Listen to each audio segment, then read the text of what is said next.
네, 시청자 여러분 안녕하십니까. 8월 7일 수요일입니다. 마켓나우 2부 시작하겠습니다. 임종윤입니다. 이해랍니다. 이틀 장 흐름을 보니까 어느 정도의 틈의 변동성은 다소 진정이 된 것 같기는 한데 아직까지 안심하기는 어렵습니다. 왜냐하면요. 급격한 시장의 그 변동을 불러일으켰던 우리가 소위 리스크라고 말하는 것들은 여전히 잠재해 있고 모두 해소된 상태는 아니기 때문입니다. 네, 우리 몸도 그렇죠.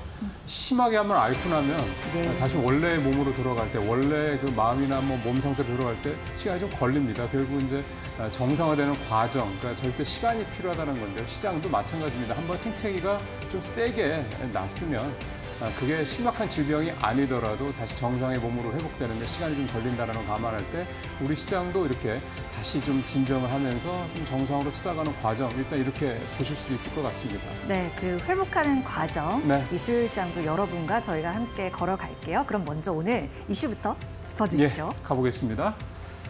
자, 보시죠. 오늘도 전체적으로 버블들, 섹터들의 분위기는 긍정적입니다. 오늘도 파란색의 하락 섹터는 잘 안 보이시죠? 끝에 화장품 하나 있고요. 오늘 전체적으로 다 대부분 빨간색 그래프인데 그동안에 버블의 크기나 색깔, 그러니까 버블의 크기도 작고 색깔도 약간 연했던 그런 섹터들이 오늘은 눈에 띄게 좀 부각이 되는 그런 모습입니다. 보면 오늘 묶어서 갈 수 있는 게 세 가지죠. 가운데에 몰려있는 제약바이오, 진단키트, 코로나19 세 가지가 오늘 좀 전체적으로 전체 시장의 가장 큰 흐름으로 주도를 좀 하고 있다 이렇게 보고요. 비만도 사실은 뭐 바이오 쪽으로 갖다 붙일 수가 있으니까 오늘은 전체적으로 이 제약 바이오 관련된 이쪽 헬스케어 관련된 섹터들의 움직임이 두드러진다 이렇게 볼 수가 있겠고요. 해리스 부통령 관련주도 오랜만에 빨간색의 작자는 버블의 크기를 보여주면서 오늘 나타나고 있고 엔터주가 오랜만에 빨간색이 좀 나타났네요. 엔터주도 있고요. 그다음에 이제 대왕고래 다시 좀 눈에 띄게 좀 큰 모습을 좀 보이고 있습니다. 은행, 유통, 음식료, 그다음에 금융주들 좀 최근에 좋지 않았는데 보험과 증권 오늘 좀 올라오는 그런 모습이 좀 나타나고 있고요. 원전도 그렇고, 은행, 보험, 증권, 금융주들 오늘 전체적으로 좀 흐름이 좀 회복이 되는 그런 모습입니다. 우크라 재건주 있고 어제 강했던 전력설비 오늘은 사이즈는 좀 작지만 플러스권 유지를 하고 있고요. 그다음에 조선주도 다시 좀 회복이 되는 그런 모습이 지금 나타나고 있습니다. 그 밖에는 이제 항공, 자동차, 게임, 전선, 반도체, 암호화폐, 방산, 2차 전지, HBM 등등등은 일단 플러스권 정도 수준에서 크지는 않지만 모습이 나타나고 있습니다. 오늘 보니까 반도체, 특히 SK하이닉스 주가가 썩 좋지는 않았습니다. 그러니까 전체적으로 반도체 주들이 강하지는 않은데 일단 어느 정도 급락 어떤 분위기에서는 조금 벗어났다 이렇게 볼 수가 있겠습니다. 자, 그러면 오늘 가장 두드러진 섹터가 지금 진단키트, 제약바이오, 코로나19. 근데 진단키트와 코로나19가 같기 때문에 진단키트 쪽으로 좀 더 구체적으로 한번 들어보겠습니다. 네. 최근에 코로나19 환자들이 갑자기 좀 많이 늘어났습니다. 7월 달에 이제 그 통계가 나온 걸 보면 7월 첫째 주에 한 90여 명 정도 코로나19 환자가 있었는데 7월 마지막 주에 갔을 때는 400명대 중반을 넘어서서 대략 한 달 사이에 5배 이상으로 코로나 감염 환자가 늘어났습니다.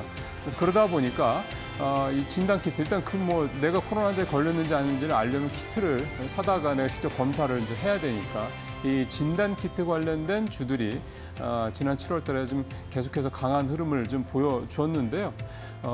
전체적으로 최근에 많이 오른 종목들도 있고, 예를 들어 수젠텍 같은 회사 같은 경우는 최근에 한 달 사이에 80%가 넘게 올랐다고 하니까 굉장히 단기적으로 급등을 한 그런 모양이죠. 그리고 어제 같은 경우도 이 관련된 진단키트 주들이 상당히 강한 모습을 보여서 일단 오늘까지 이번 주 들어서 2, 3일째 계속해서 좀 강한 흐름을 보여주고 있습니다. 종목 한번 들어가 보겠습니다.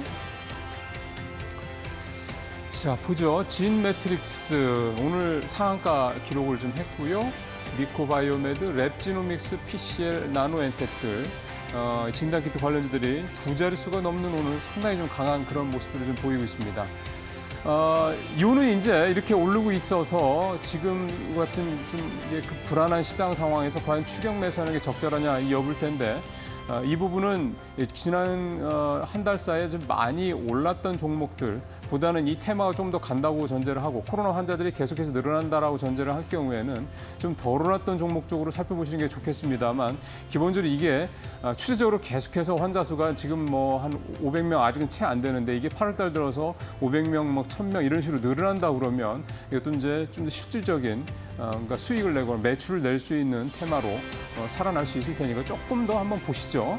자, 다음 섹터 한번 들어가 보겠습니다. 네. 코로나19 진단키트, 제약바이오 세 가지 좀 묶어서 해석을 하시면 될 것 같고요. 대왕고래 오랜만에 또 떴으니까 대왕고래도 한번 들어가 보겠습니다.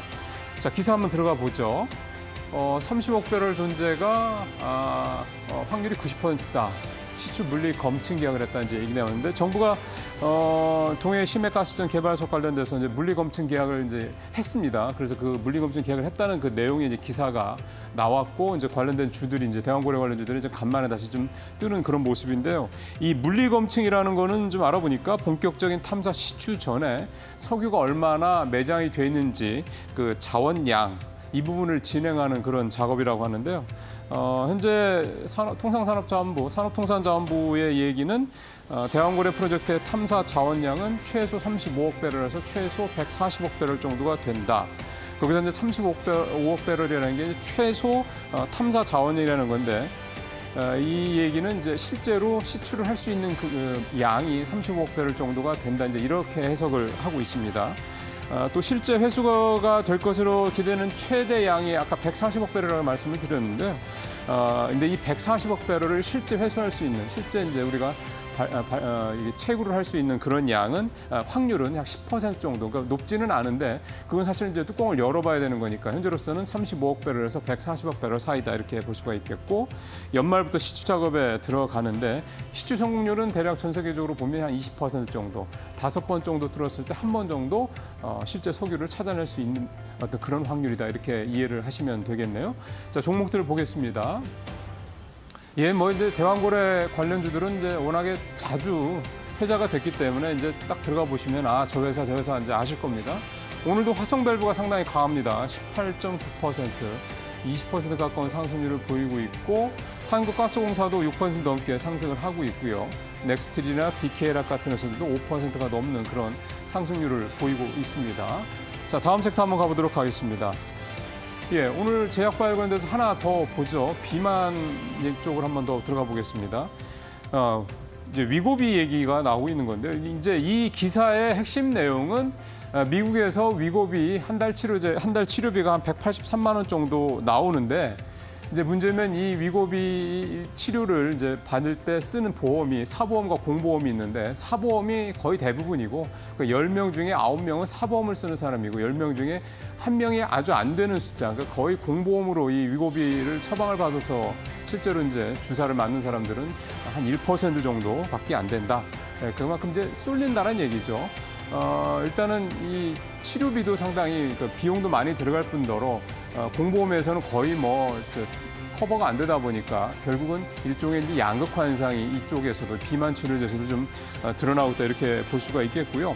우리 같은 경우는 이제 지난해 4월 위고비가 이제 식약처에서 이제 허가를 받았고 빠르면 올해 말쯤 국내에서도 판매가 될 거다 이렇게 얘기가 나오고 있는데 결국은 이제 국내에서도 치료비가 만만치 않을 거기 때문에 비용이 클 거기 때문에 아무래도 이제 우리나라에서도 이런 미국과 같은 양극화 현상이 지금 벌어지지 않겠냐 이런 얘기가 좀 나오고 있습니다. 결국은 독점 상품이라는 거는 기본적으로 원래 높은 가격을 유지를 하고 가져갈 수 있는 거기 때문에 이 약품을 파는 제약사, 그러니까 노보노디스크한테는 뭐 좋은 얘기긴 한데 사실 실제 환자들이라든가 비만을 좀 치료해 받아야 되는 이런 사람들 봤을 때는 좀 힘든 거죠.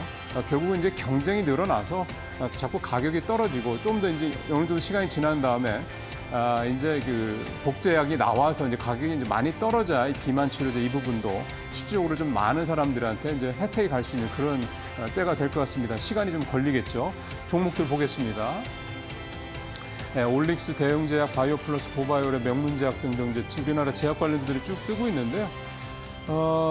국내에서 이제 비만 치료를 직접 지금 신약을 개발하는 회사들도 좀 있죠. 아직 뭐 가시적인 성과가 나오는 데는 아직 많지는 않습니다만 결국 이제 이렇게 해외에서 수입하는 비만 치료제뿐만이 아니라 국내에서도 이렇게 우리 국민들이 좀 쉽게 접근할 수 있는 그런 비만 치료제가 나와줘야지 결국 비만 문제도 좀 해결이 되면서 또 많은 사람들이 좀 더 대중적으로 보편적으로 이렇게 혜택을 받을 수 있을 것 같습니다.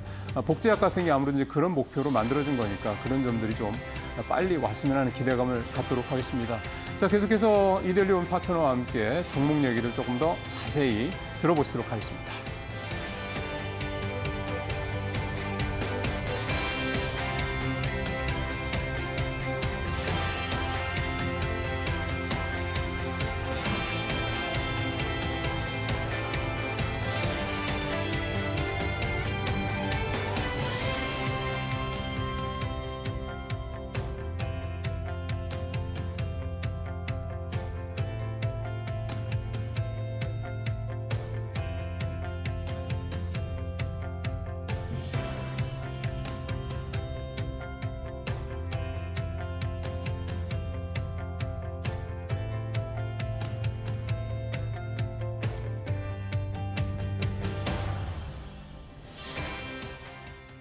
종목 얘기로 이어가 보겠습니다. 오늘 이델리온 정우영 파트너와 함께합니다. 안녕하세요. 안녕하십니까? 네, 일단 빨간불 켜졌을 때 배서 좋고 네. 근데 이게 안심해도 되는 진정세인지가 궁금한데요. 네, 시장은 며칠 전에 너무 큰 변동성이 왔습니다. 네. 유례 없는 이 급락을 통해 가지고 네. 조금씩 안정은 네, 지금 저희가 먼저 소개를 좀 해드리면 코스피는 현재 0.9% 오르면서 2,544선을 지나가고 있고요. 코스닥은 1%대 강세 유지하고 있습니다. 740포인트 지나가고 있는 중인데 일단 문제는 제가 앞서 우리 시청자분들한테도 말씀을 드렸듯이 일단은 진정은 한 것 같지만 이게 완전하게 우리가 믿어도 되는 진정세인지 궁금하다. 이 부분이었거든요. 정우영 파트너께 다시 네. 물어볼게요. 네, 맞습니다. 안심해도 되는 진정세일까요? 아닙니다. 아니다. 예, 아닙니다. 지금 추세는 이탈했고요. 그 추세에 따라 가지고 기술적 반등이 현재 시장이 네. 이루어지고 있고 그를 통해 가지고 현재 여러분들이 보고 계시는 대한민국 시장의 주도 섹터만이 현재 추세가 이루어지고 있고 반대로 우리나라의 종목 2,500개 종목 중에서 거의 70% 거의 60% 육박하는 종목들이 아직 역배열에 신저가는 거의 25%에서 35%까지 지금 짙게 잡히고 있습니다. 그걸 보시게 되면 현재 어제 며칠 동안의 이 변동성을 통해 가지고 추세 이탈하고 오히려 더 추세 급락 추가적인 급락까지도 볼 수 있는 포지션이 잡혀 있기 때문에 아직까지는 안심하기 이르다라는 안심하긴 말. 이르다. 예, 맞습니다. 그럼 안심하긴 잃어도 예. 그 가운데 결국에는 이제 종목 선별하고 그런 거는 좋은 전략에 따라서 가능한 영역인가요?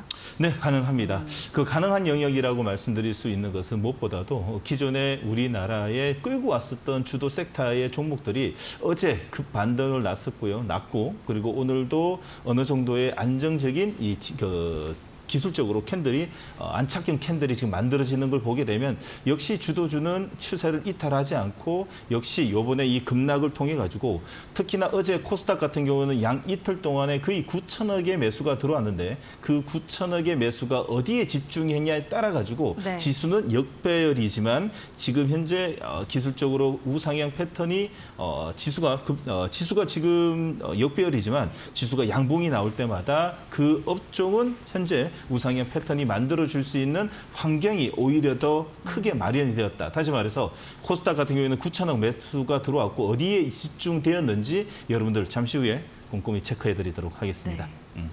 그 종목에 대한 탐험을 그럼 지금부터 정우영 파트너와 시작을 해보도록 하겠습니다. 네, 앞서 해보도록 임종근 앵커가 이슈 브리핑 때도 설명을 했지만 우리 첫 번째로 대왕고래 이쪽 보도록 할게요. 관련 종목들이 오랜만에 상승세입니다. 네, 맞습니다. 대왕고래 쪽은 여러분들 두 가지 관점으로 보셔야 됩니다. 네. 어떤 관점이냐면 기존의 우리나라 테마는 기대감으로 움직이고 있습니다. 그 기대감은 동일하지만 그 기대감의 파이, 크기가 좀 틀리는 거죠. 대한민국에서 여러분들이 주식을 하려면 이 세 가지를 알아야 됩니다. 재료는 세 가지의 구성 요소로 되어 있습니다. 세계 최초, 그리고 지분 변동, 그리고 정부 정책 테마를 이루어지는 이 세 가지를 통해 가지고 파생된다고 볼 수 있습니다. 아, 예. 여러분의 이번에 대왕고래 테마 같은 경우는 과거에 여러분들 느낌 아시는 분들 아실 거예요. 이 4대강 테마 엄청났었죠. 중간에 들어가도 10배, 5배는 기본으로 끊어 먹을 수 있었던 이 4대강 테마였습니다. 그러면 우리나라의 현재 대왕고래 테마가 이렇게 죽지 않고 옆으로 행보를 하면서 다시 한 번 더 물량이 들쑥날쑥할 수 있던 것은 지금 기대감이 어느 정도 상존되어 있고 또 이 앞으로의 이 많이 시초가 돼서 이제 석유가 정말 말 그대로 뽑히게 되면 이거는 어마어마한 이 효과가 날 수 있기 때문에 엄청난 정부 정책의 기대가 상존돼 있다 보니 오늘도 강하게 움직이고 있습니다. 네. 자, 그러면 정시 전광판을 보면서 잠깐 설명해 드리도록 하겠습니다. 네.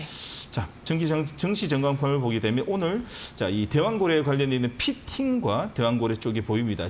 시추 강관도 보이고 있죠. 자, 그러면 지금 대왕고래 쪽에 클릭을 하시게 되면 오늘 강하게 움직이는 종목들이 상단에 움직이고 있습니다. 자, 그래도 여러분들이 제일 메인으로 봐야 되는 것은 트레이딩 관점의 종목도 또 있지만 여러분들이 조금은 이 소량이지만 스윙의 관점으로 볼 수 있는 한국가스공사를 좀 이야기 드리면 자, 이틀 전이었습니다. 우리나라에 급락이 나왔을 때 어쩔 수 없이 같이 급락이 나오고 누가 빨리 회복을 하냐에 따라 가지고 그 종목의 강도를 알 수 있습니다. 한국가스공사 같은 경우는 이틀 전에 급락, 거의 10%짜리 급락이 나왔는데 이틀 동안 모두 다 회복시키고 오히려 더 이동평균선 상단에 여러분들 현재 정배열로 만들어 놓는 걸 보게 되면 역시 내가 주도주야라는 말을 함께 한국가스공사가 움직이고 있는데 네. 특히나 한국가스공사는 오늘 만약에 양봉으로 마치게 되면 내일부터 5일선이 60일 뚫는 골드크로스이기 때문에 양음양 패턴에서 만약에 급등주 패턴이 만들어진다면 이번에는 이번 달 좀 빠른 시기에 다시 한 번 더 6만 원 선까지 보지 않을까라는 생각이 듭니다.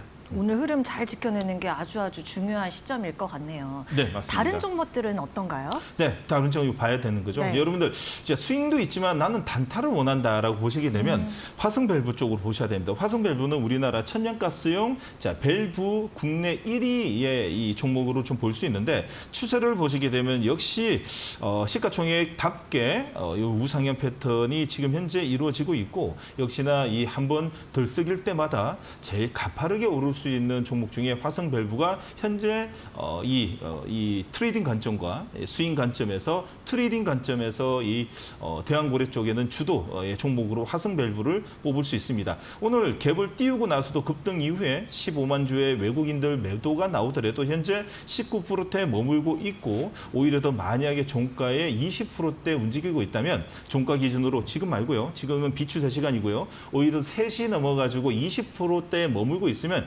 여러분들 따라가셔야죠.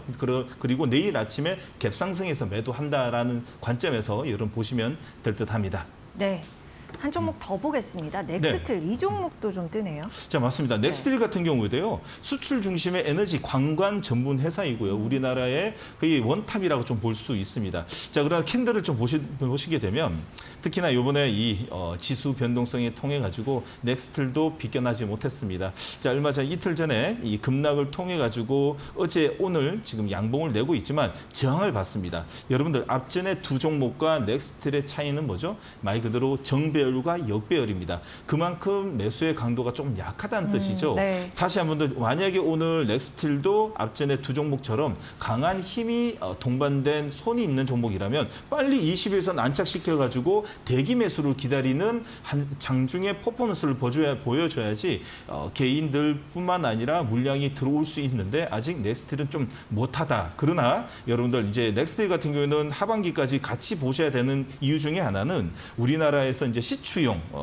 뿐만 아니라 미국의 시추용 관관에 있어가지고 APT 쪽하고요 유정관의 OCTG 쪽에 승인을 좀 받은 우리나라 유일한 또 회사이고 전 세계 수출을 하고 있는 회사이다 보니까 지금 현재 대왕고래 쪽에 추가적인 상승이 보이게 되면 넥스틸까지도 이제 추가적으로 자 정고점의 이 박스권 10,000원 선은 충분히 뛰어넘지 않을까라는 생각이 듭니다. 네. 이 대왕고래 프로젝트 물리 검증 단계에 돌입했다라는 소식이 들면서 오늘 관련 종목들이 움직이고 있는데 관련해 세 종목까지 우리가 살펴봤습니다. 네. 요새 네.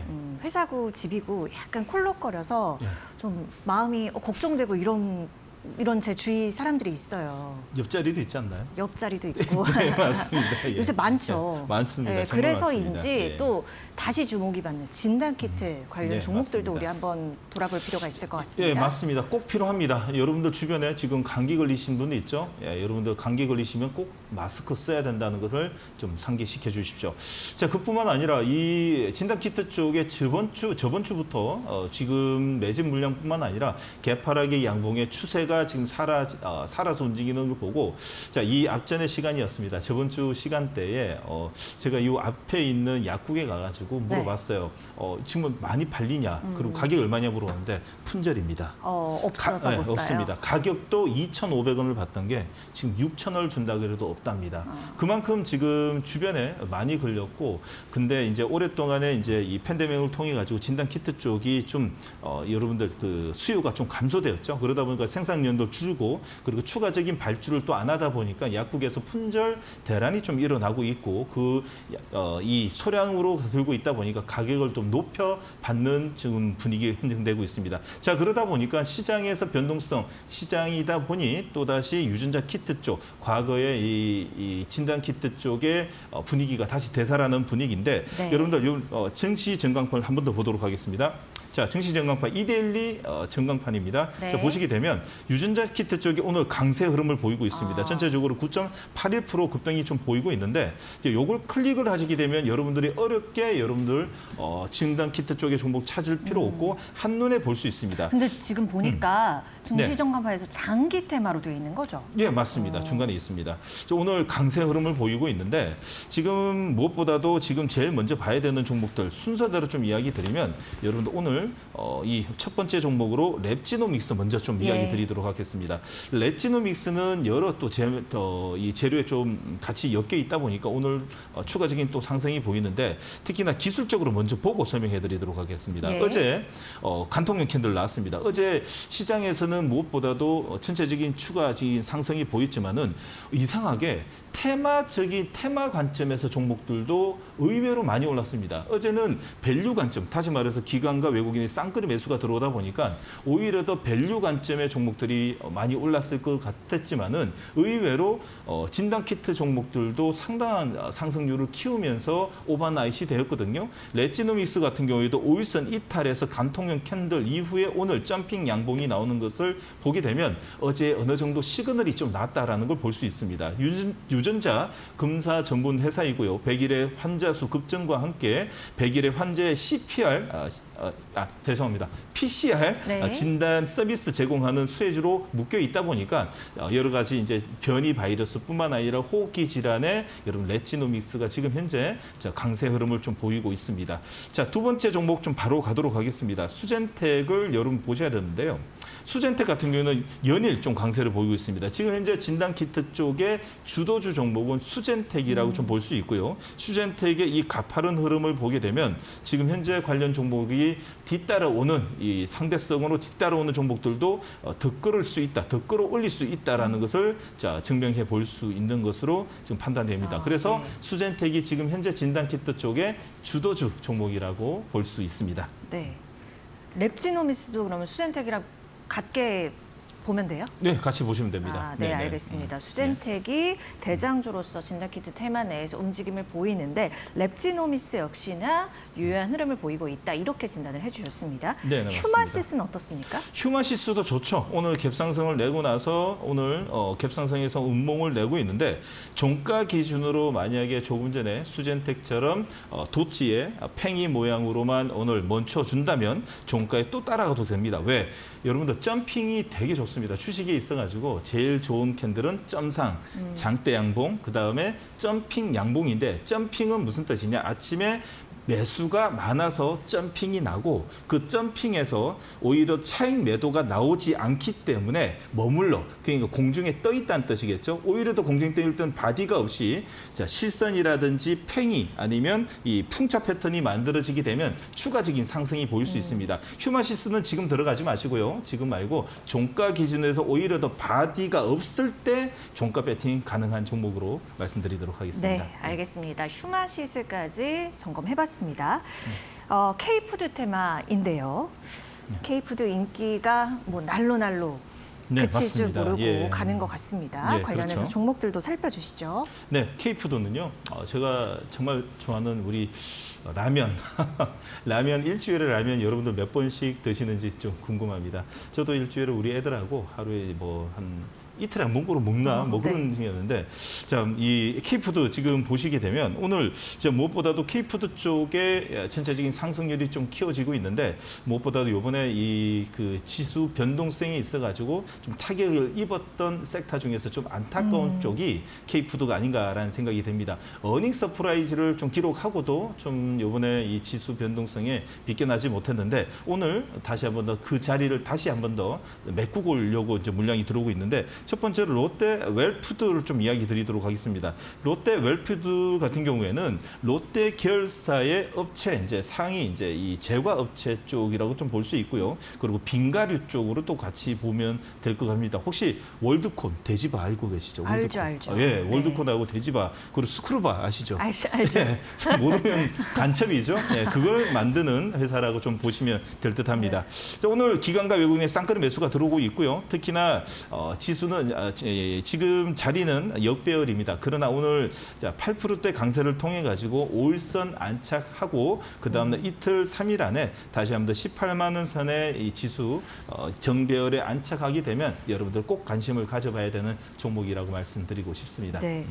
지수 변동 속에서 타격을 입었던 좀 음식료 업종. 다만 회복하려는 움직임 속에서 일단 첫 번째로 꼽아본 게 롯데 웰푸드였거든요. 이 정배열 속에서 이 꾸준한 흐름을 좀 보이는 것이 포착이 된다면 좀 공략해봐도 좋겠다라고 네, 언급을 맞습니다. 주셨고요. 예.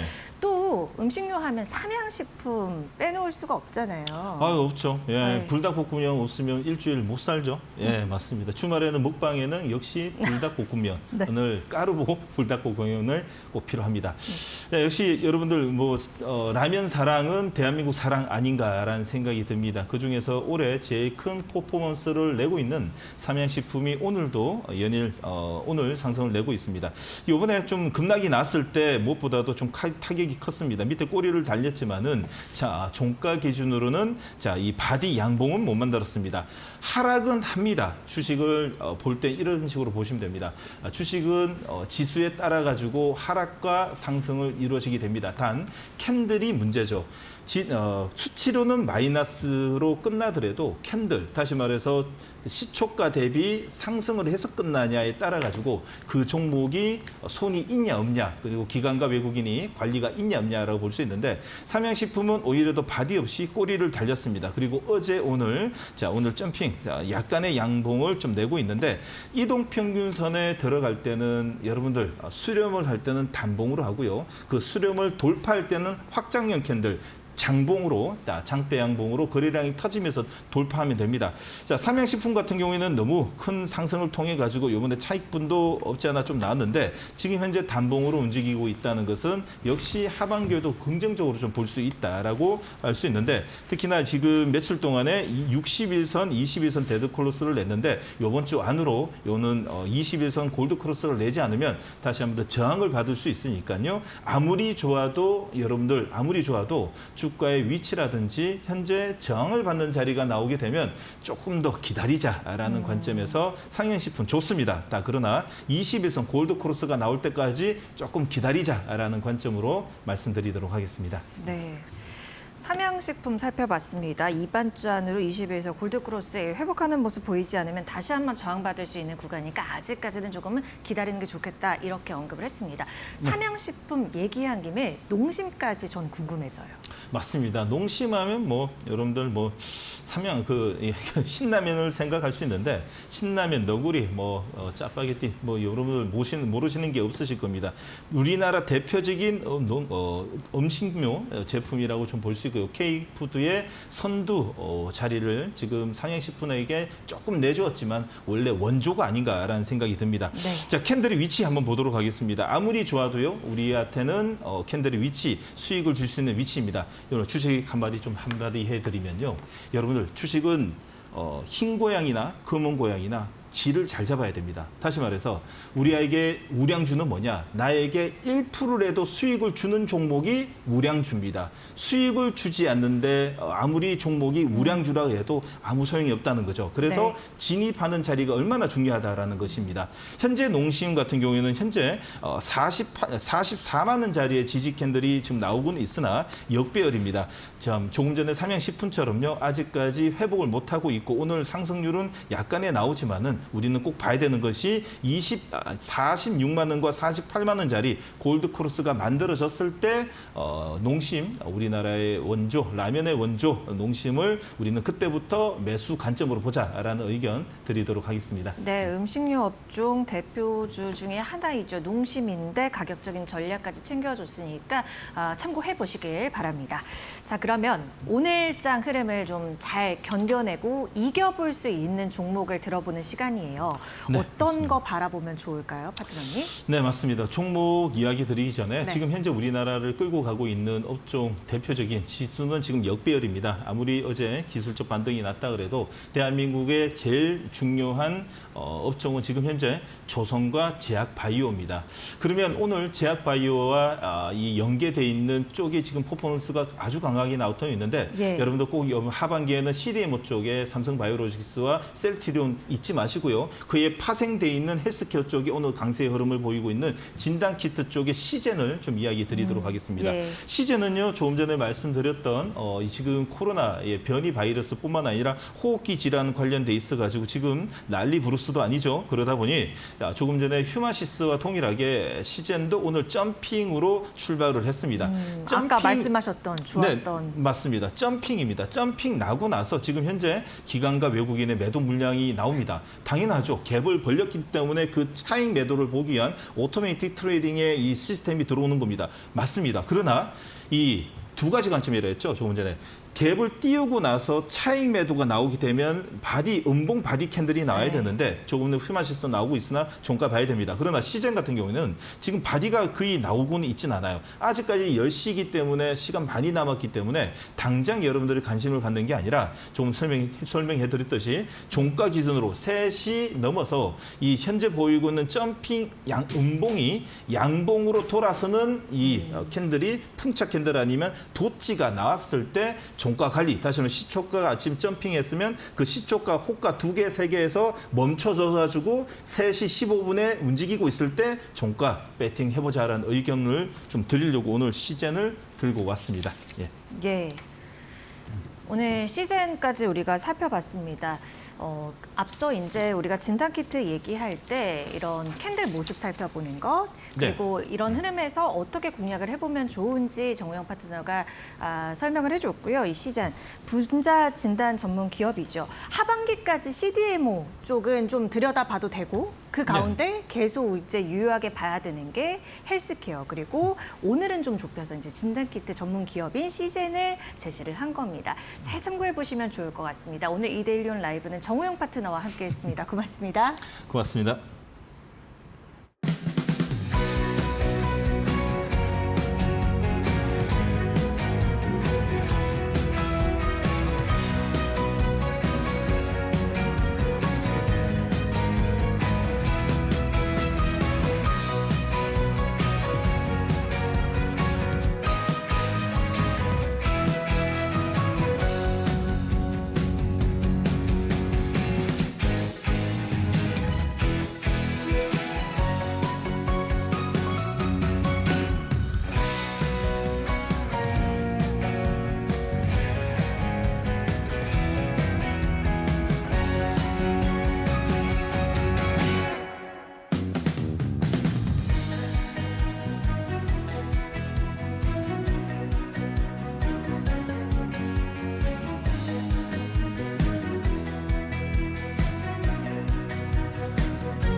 예, 이데일리 TV 기자가 실제 기업 현장에 진짜 탐방을 갔다 와서 회사 자세한 이야기 좀 살펴보고 여러분들께 좋은 투자 관련 팁을 소개해드리는 이 기업 인사이트 시간입니다. 오늘은 심영주 기자 나오셨습니다. 어서 오십시오. 안녕하세요. 자, 앞에 이제 제목이 나왔으니까 회사는 셀바이오텍이고 이 되게 사실은 유산균 하면 사실은 예전에 셀바이오텍 할 정도로 굉장히 사실은 바이오 쪽에서는 오래된 우리 잘 익히 잘 알려진 회사입니다. 29년 뚝심 이렇게 이제 제목도 달아주셨는데 그래도 셀바이오텍 회사 소개 좀 먼저 간단히 해주시죠. 네, 일단 이제 최근 장 건강이 비만뿐만이 아니라 만성 질환과 대사성 질환, 그리고 나아가 뇌 건강에까지 영향을 미친다고 알려지면서 장 건강에 대한 중요성이 높아졌습니다. 장에는 약 4억 개에서 6억 개의 뉴런이 존재한다고 하는데요. 그래서 이제 장을 제2의 뇌, 그리고 제2의 장기라고 부르기도 합니다. 셀바이오텍은 이 장 건강 개선에 필요한 유산균을 만드는 회사입니다. 예. 근데 단순히 이제 장 건강에 초점을 맞춘 유산균을 개발하는 게 아니라 유산균의 새로운 기능을 발견해 나가고 있습니다. 최근에는 그래서 유산균으로 대장암 치료제 개발까지 마쳤다고 합니다. 그렇죠. 회사가 지금 29년이나 됐는데 아직도 유산균만 만들고 있다 그러면 이 회사는 도대체 30년 동안 뭐 한 거야? 이런 사실 지적을 또 투자자들한테 당연히 받을 만합니다. 그래서 지금 유산균을 가지고 대장암 치료제까지 좀 하고 있는 상황이다. 그러면 여기서 심 기자 갔다 오신 거 리포트로 먼저 좀 보고 자세히 하나하나 좀 뜯어보도록 하겠습니다. 1995년 유산균 국산화 시대를 연 셀바이오텍. 유산균 본고장 덴마크를 비롯해 세계 무대에서 한국산 유산균, 저력을 입증하고 있습니다. 세계 최초로 개발한 핵심 경쟁력 듀얼 코팅 기술은 유산균이 장까지 살아서 도달, 정착할 수 있도록 해 활용도가 높습니다. 이 같은 기술력을 바탕으로 경구용 대장암 치료제를 개발하며 오는 10월 임상 1상을 앞두고 있습니다. 임상 1상 소요 기간은 한 1년 6개월 정도 예상하고 있고요. 2상은 한 2, 3년 정도 기간이 소요될 걸로 예상하고 있습니다. 아직 임상을 앞두고 있는 상황이라서 의약품과 관련된 계약 논의는 없지만 합성생물학의 개념을 적용한 새로운 기전의 약품이기 때문에 희귀의약품 지정 가능성이 높아서 제품화는 3상 이전에도 가능할 것으로 예상합니다. 나아가 당뇨와 비만 시장에도 진출해 마이크로바이옴 신약 개발 시장을 선도하겠다는 포부입니다. PP-P8 대장암 치료제의 특징 중에 하나가 플랫폼 기술이거든요. 다른 암종이라든가 다른 질병에 대한 부분도 치료 물질을 우리가 어느 정도 확보하고 있기 때문에 그것만 적용을 하면 다양하게 확대가 가능하죠. 당뇨 비만 억제제를 지금 내부적으로 개발 중이고요. 특히 중국 시장에 본격적으로 진출해 글로벌 시장에서 입지를 강화하겠다는 구상입니다. 크게 유럽과 아시아 위주로 수출을 하고 있는데요. 거대 시장인 중국 쪽에 판로를 모색하고 있습니다. 미국에 이어서 세계에서 두 번째로 큰 건강기능식품 시장인 중국은 아직 보급률이 20%에 불과하다고 하네요. 그래서 미래 성장성이 매우 큰 시장으로 보고 있습니다. 다만 신제품을 앞세운 공격적인 마케팅 탓에 재무제표는 악화했습니다. 지난해 셀바이오텍 영업이익은 22억 원으로 1년 전보다 60% 넘게 줄었습니다. 매출 절반가량이 수출액인 셀바이오텍은 올해 수출 호조세가 이어지고 있어 실적이 빠른 속도로 개선될 것으로 기대하고 있습니다. 수출 경쟁력에 비해 내수 시장에서는 가격 경쟁력이 다소 떨어진다는 아쉬움도 나옵니다. 내수 매출도 줄어든 상황. 하지만 올해 미국 FDA 최상위 안전성 인증인 그라스에 유산균을 가장 많이 등재한 만큼 제품 경쟁력을 앞세워 분위기를 반전한다는 계획입니다. 국내 유산균 시장은 좀 아쉽게도 그동안 보장 긴수하고 저가 수입 원료를 통한 가격 경쟁에만 집중돼 왔고요. 유산균의 안정성이나 우수성을 소홀히 여긴 부분이 좀 많습니다. 하지만 유산균은 살아있는 생물이기 때문에 우리 몸에서 안전한지가 가장 먼저 중요시돼야 되고요. 스마트 슈머들은 이제 가족의 건강을 위해서 유산균의 안정성 여부를 면밀하게 따지게 될 것이고, 미국 FDA 그라스 등재는 소비자들의 선택에 확신을 줄 수 있는 요인으로 작용할 것입니다. 장 건강을 넘어 삶 자체를 연구하는 셀바이오텍. 바이오업계 게임 체인저라 불리는 마이크로바이옴 시장에서 글로벌 리딩 기업으로서의 활약을 예고하고 있습니다. 이데일리 TV 심영주입니다. 프로바이오틱스 이게 사실은 되게 소비자들이 관심이 많고 그게 사실 어제 오늘 얘기도 아닙니다. 몇 년 됐죠. 뭐 요즘에는 아이들도 뭐 하루에 하나씩 프로바이오틱스 먹는다 할 정도니까 또 셀바이오틱이 이제 10년 연속으로 국내에서 프로바이오틱스 수출 1위를 차지한 기업이기도 하고 어떻게 보면은 유산균 관련해서는 뭐 국내에서는 뭐 워낙에 이제 탄탄한 그런 기반을 갖고 있는 건데 잘 아시다시피 음식료라든가 그 화장품 쪽 K-뷰티, K-푸드 해가지고 그게 결국 이렇게 올해들은 막 떴던 게 결국 수출이잖아요. 이 바이오 쪽도 결국 수출이 상당히 좀 관건일 것 같은데 반응이 좋다면서요? 네, 맞습니다. 이제 셀바이오텍도 한국산 유산균으로 좀 세계 무대에서 좀 저력을 나타내고 있는데요. 이제 K 유산균 이렇게 되겠네요. 네, 맞습니다. 그래서 이제 한국산 유산균이 어떤 특징이 있길래 이렇게 좀 좋은 반응을 얻고 있냐 물어보니 글쎄요. 좀 이제 한국산 유산균은 강력한 생존력이 강점이라고 합니다. 서양의 대표적인 발효 음식은 치즈가 있는데 치즈는 원유의 유산균을 접목하는 방식이라 균종 분포가 상대적으로 단순하고 종류도 한정적이라고 합니다.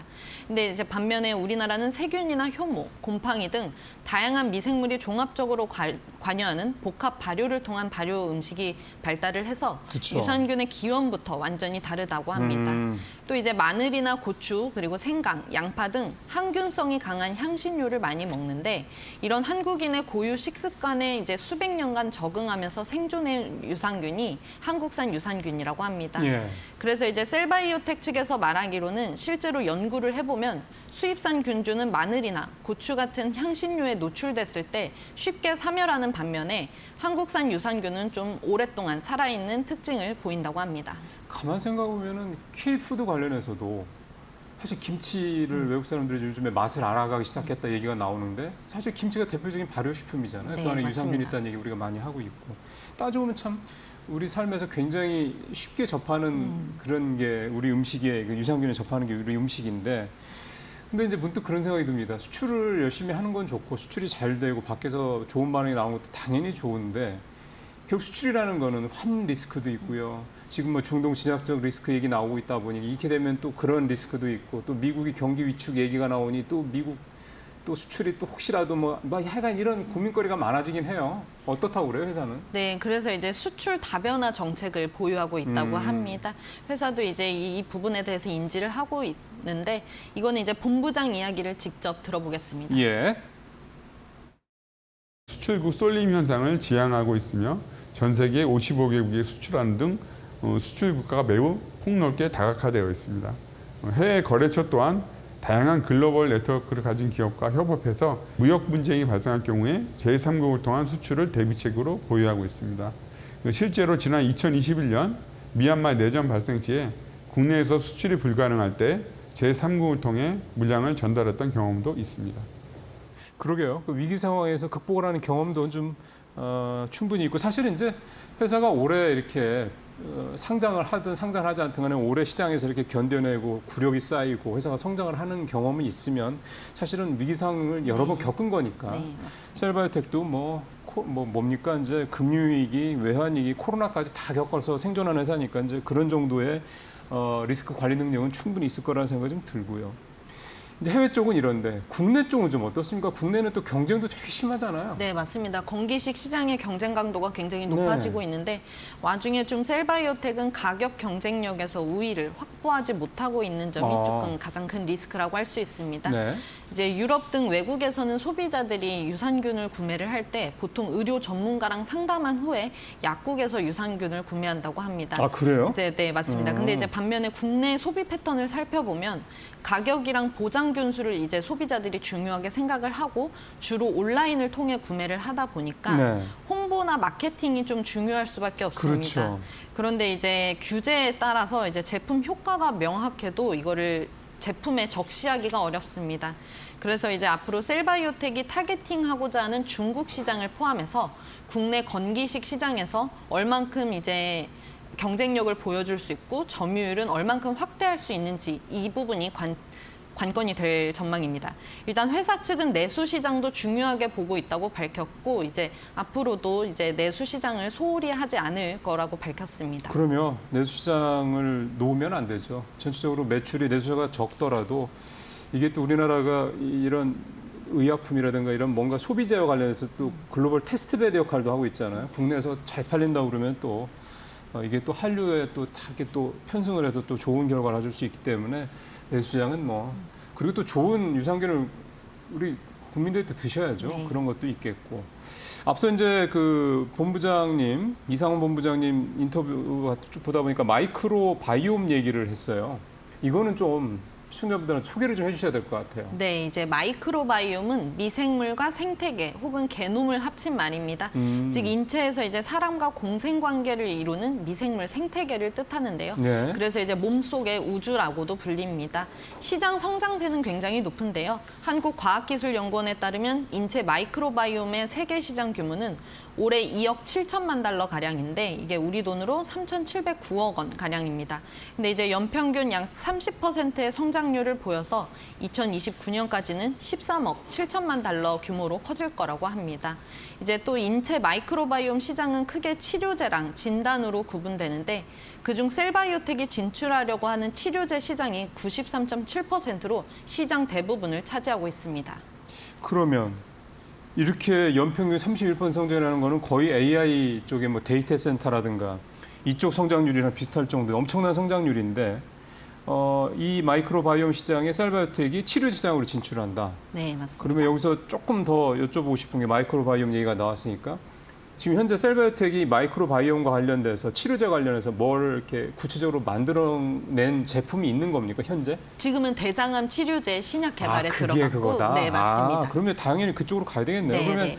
이 프로바이오틱스라든가 이 대장암 치료 연구 개발 이쪽 분야에서 이제 이 셀바이오텍이 좀 더 이렇게 집중하려고 하는 포인트가 어디라고 봐야 되는 겁니까? 네, 우선은 이제 연구 개발 자체에서 이제 중요하게 생각하고 있는 부분이 이제 균주 개발부터 발효 그리고 완제품 제조, 판매 및 유통까지 모든 과정을 이제 직접 진행하고 있다고 합니다. 이렇게 분산시키는 게 아니고. 네, 맞습니다. 그래서 이제 가격이 조금 비싸다는 점이 있는데요. 특히 이제 연구 인력이 많은 게 강점이라고 합니다. 이것도 회사 연구소의 박사 이야기로 확인해 보겠습니다. 예. 저희 셀바이오텍은 연구 개발을 위해서 항상 47명 정도의 연구원이 유지가 되고 있습니다. 그 중에서도 절반 이상이 박사급 인력이라는 게 다른 기업들과 좀 차별화되는 부분이고요.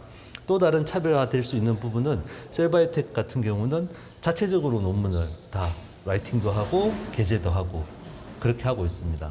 그래서 외부의 도움 없이도 제품을 생산 그리고 뭐 유통까지 다 하면서 그 관련된 학술적인 논문까지 저희가 게재도 하고 특허도 작성을 하고 있습니다.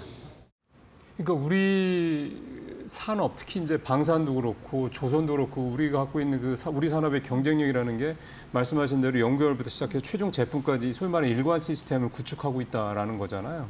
거기서 이제 가격 경쟁력도 나오는 거고 하는 건데 셀바이오텍도 좀 그런 식으로 이쪽 분야 프로바이오틱스와 관련해서는 아예 처음부터 끝까지 전체를 다 아우르는 그런 경쟁력을 좀 갖고 가려고 하고 있다. 그래서 이렇게 연구 개발 쪽에 인력이 많다 이런 얘기인데 근데 연구 개발 비용이 뭐 줄어든다는 얘기가 있어서 이게 무슨 얘기입니까? 네, 이제 좀 명확하게 말하자면 회사에서 이제 연구 개발에 투자하는 돈은 늘고 있습니다. 근데 이제 다만 정부 보조금이 조금 감소하고 있어서 실제 회계 비용은 지속적으로 증가하고 있지만 좀 전체적으로 봤을 때 연구 개발 비용이 줄어든 것처럼 보입니다. 그래서 관점에 따라서 연구 개발비가 좀 늘고 있다, 줄어들고 있다 이 두 개의 말이 다 맞는데요.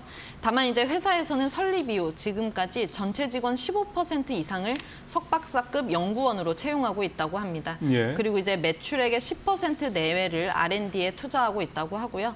이를 기반으로 이제 타블렛형 유산균이나 뭐 신생아들이 먹을 수 있는 오일형 유산균 등 타사에 없는 제품들도 많이 개발하고 있다고 합니다. 네.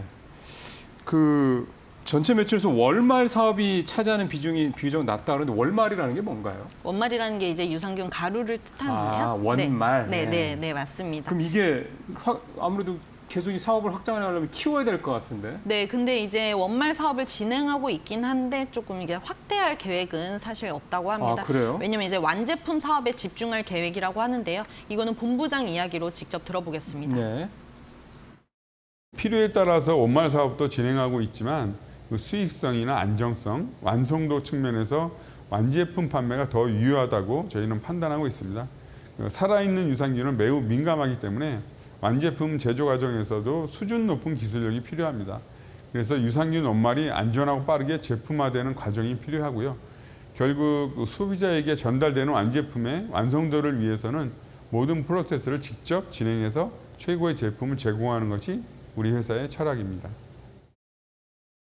유산균의 이제 원재료 같은 이 원말이라는 거를 우리가 실제로 제품을 구매할 때 그 원말을 먹는 거는 아닌 거죠? 네네, 완제품으로 된 거를 이제 저희는 이제 먹는 거고 네. 그 완제품으로 가기 전에 재료가 네네네. 이제 원말이라는 거고.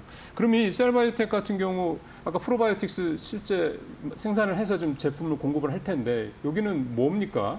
우리 일반 시청자분들이 아마 뭐가 셀바이오텍 거라고 아마 궁금해하실 것 같은데. 제품 말씀. 예. 이제 대표적인 제품이 듀오락이라고 이제 한창 배우 손예진이나 김고은 배우가 이제 선전을 했던 제품입니다. 그러니까 아까 말씀하신 대로 결국 이게 실제 소비자들이 알려면 네. 이게 광고 마케팅을 안 할 수가 없다라는 참 네, 결국 맞습니다. 비용이다 보니까 네. 우리 중소기업들이 참 쉽지 않은 부분이긴 한데 어쨌든 결국은 이제 물건이 좋으면 제품이 좋으면 이게 잘 알려지게 되는 거니까요.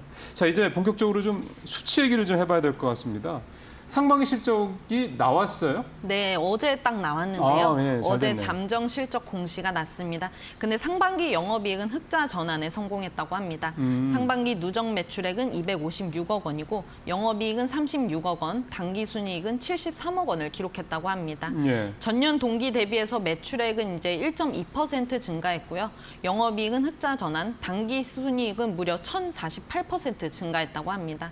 셀바이오텍은 이 실적 개선이 수출이 좀 이끌었다고 분석하고 있습니다. 그러게요. 수출이 좀 늘어난다는 말씀 앞서 하셨기 때문에 이 상반기까지의 실적 내용만 놓고 본다면 계속 적자나다가 턴어라운드를 하는 어떻게 보면 이제 시작점 뭐 이런 느낌도 좀 드는데 순이익은 이제 1000%가 10배가 넘게 늘어났고 또 하나가 우리가 실적 얘기하면서 요즘에 늘 뭐 이제 신 기자뿐만 아니라 다른 기자분한테 여쭤보는 건데 결국 이제 주주환원 관련된 부분, 소위 말하는 밸류 관련된 부분에서 회사가 좀 뭐 당장 뭘 내놓지는 않더라도 계획이 혹시 있지 않을까 싶어서요. 네, 안 그래도 이제 주주 가치 재고 계획에 대해 물어봤는데 네. 주주 환원에 힘쓰고 있고 앞으로도 그렇게 할 거라고 합니다. 이것도 직접 본부장 이야기로 확인해 보겠습니다. 예. 최선을 다해서 그 이익을 창출하고 그 상당 부분을 주주 환원을 통해서 주주에게 공유하는 것이 저희 회사의 방침입니다. 최근 3년 시가 배당률이 평균 한 3%가 넘을 정도로 꾸준하게 배당을 하고 있고요. 이런 기조는 앞으로도 계속 이어질 것으로 생각합니다. 그리고 좀 이제 덧붙이자면 독립 리서치 법인인 그로스 리서치가 올해 2월에 셀바이오텍에 대해서 분석한 보고서를 냈는데 이 보고서에서는 이제 셀바이오텍이 자사주 정책 이슈에 따른 단기적 수혜가 기대되는 종목이라고 밝혔습니다. 예. 왜냐하면 이제 금융위원회가 올해 이제 현재 상장법인 자기주식제도 개선을 추진하고 있는데 그쵸. 이 제도 개선 방향이 주주가치 제고에 초점이 맞춰져 있습니다. 그래서 이제 시장에서는 자사주 보유 비중이 높은 기업에 대해 관심을 많이 가질 거란 거고요. 또 이제 정부에서 추진하고 있는 밸류업 프로그램 자체도 주주가치 제고에 이제 좀 중심을 하고 있기 때문에 이런 수혜가 기대된다는 분석입니다. 그리고 이제 셀바이오텍 자기주식 지분율이 27.19%인데 그로스 리서치 보고서를 보면 올해 1월 31일 기준으로 셀바이오텍이 자사주 보유 비율이 높은 기업 중에 19번째에 해당된다고 예. 합니다. 지금은 물론 순위가 조금 변동이 됐겠지만 자사주 비율이 높은 기업인 건 맞습니다.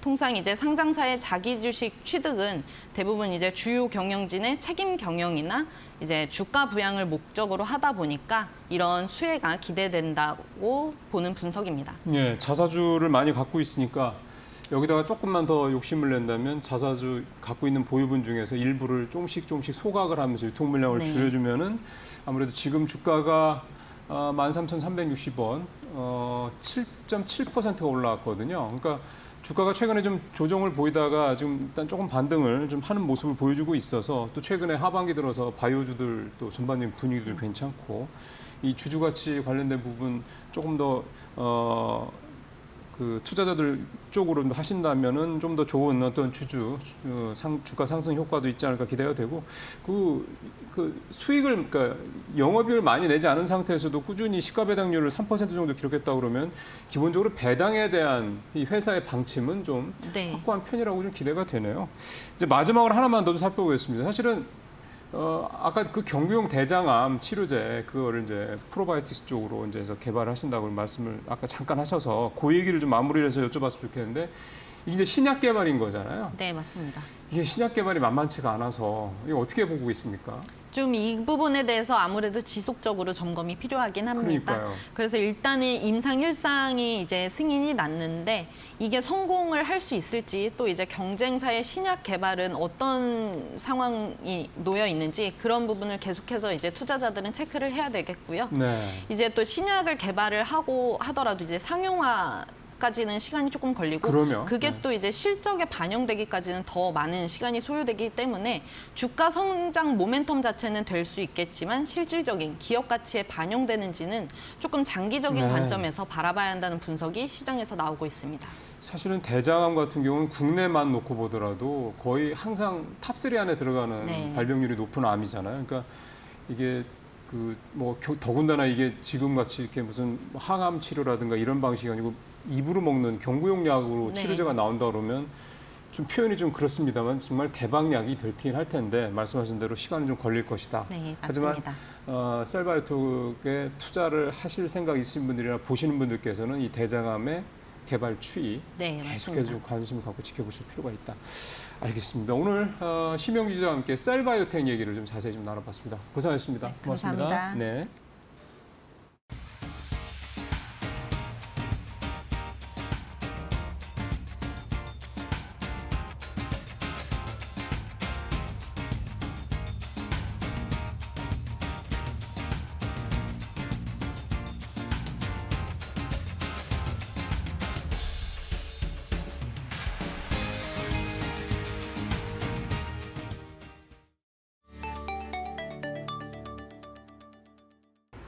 마켓무버입니다.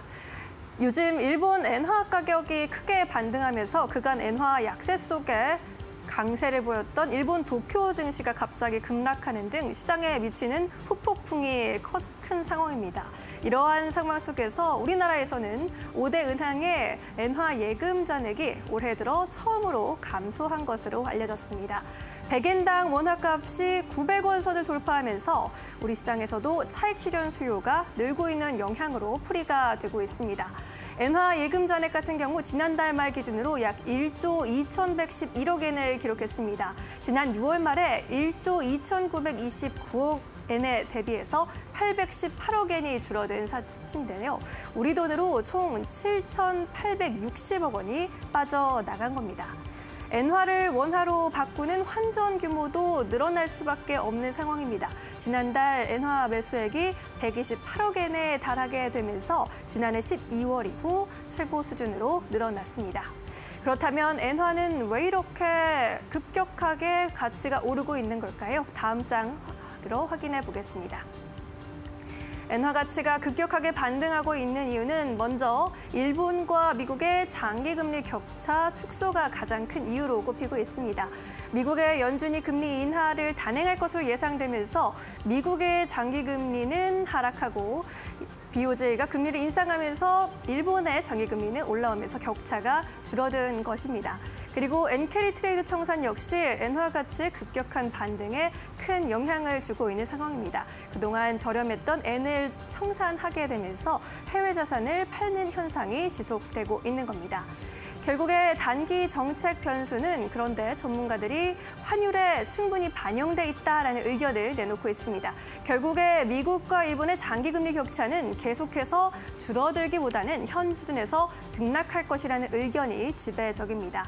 또 엔달러 환율 같은 경우에 올해 4분기에 140엔에서 145엔으로 적정 수준을 예상해서 나갈 것이다라는 의견이 힘을 받고 있는 상황입니다. 현재 달러 엔 환율 같은 경우에는 141엔 100엔에서 145엔 선에서 움직이고 있는 상황입니다. 엔캐리 트레이더들이 손실을 각오한 엔 매입과 달러 매도를 이어가고 있는 것으로 풀이가 되고 있는데요. 현재 급락세를 보았을 때 단기적으로 130엔 후반까지 급등할 가능성도 있다는 것이 전문가들의 중론으로 꼽히고 있는 상황입니다. 이렇게 엔캐리 트레이드가 청산되면서 또 엔화의 가치가 급등하게 되면서 우리 증시에 미치는 영향도 적지 않은 상황인데요. 심리적 저항선으로 보이는 140엔선을 깰지 그 여부를 잘 지켜보시면 좋겠습니다. 지금까지 마켓무버 전해드렸습니다.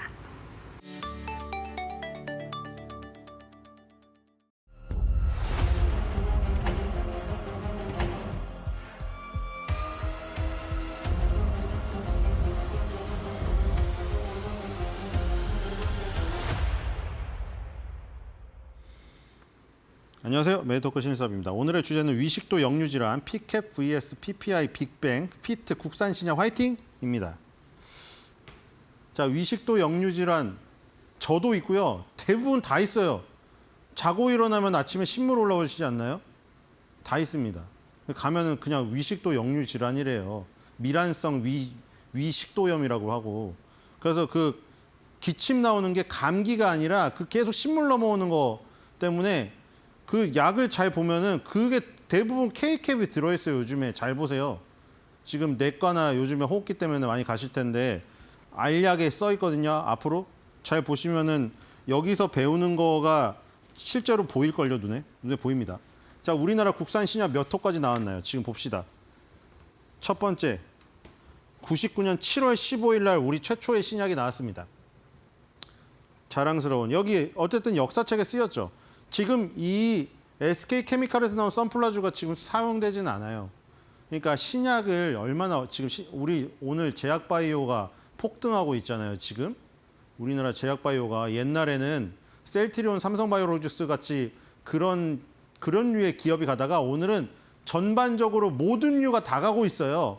지금 HLB 같이 신약에 도전하는 기업부터 알테오젠, 리가켄바이오, ABL, 펩트론처럼 기술 수출을 주로 하는 플랫폼을 수출하는 업체들, 그런 유형의 그 업체들도 가고 있고, 예전에 지금 영광을 다시 되돌리려고 하는지 셀트리온, 삼성바이오로직스도 가고 있어요. CMO, CDMO로 시작해갖고 바이오 시밀러를 만들고 거기서 더 나아가서 바이오 배터를 만들어서 신약 업체로 발돋움할 지금 상황에 있는 다양한 그 형태의 바이오들이 모여서 지금 굉장히 강세를 띠고 있단 말이에요. 근데 지금 거기서 지금 그 중간에 여러 가지 사건들이 있었잖아요. 신라젠도 있었고 코롱 티슈진도 있었고. 신약을 개발하면 좋아요. 그렇죠? 신약을 개발하면 내 이름을 달고 나가는 것이고, 이게 만약에 식약처 허가를 넘어가지고 예를 들어 뭐 그 미국의 FDA라던가 유럽이나 중국의 그 식약처에 해당되는 FDA에 해당되는 기관의 허가를 통과하게 되면은 그 시장에서 일단 판매를 시작할 수가 있으니까 내 이름을 달고 세계에서 나가갖고 시장에 도전을 하고, 만약에 거기서 시장에서도 먹힌다고 하면은 블록버스터급 신약이 되어서 그 약을 개발한 회사는 세계적인 명약을 만든 제약사의 반열에 오르게 됩니다. 누군들 그걸 안 하고 싶겠어요. 하지만 어렵죠. 어려워요. 그리고 왜 어렵나요? 그 과정 속에서 돈이 어마어마하게 들기 때문이죠. 글로벌 임상 3상을 하려면은 엄청난 환자를 모집해야 되고 진행되는 프로세스에서 실수가 없어야 됩니다.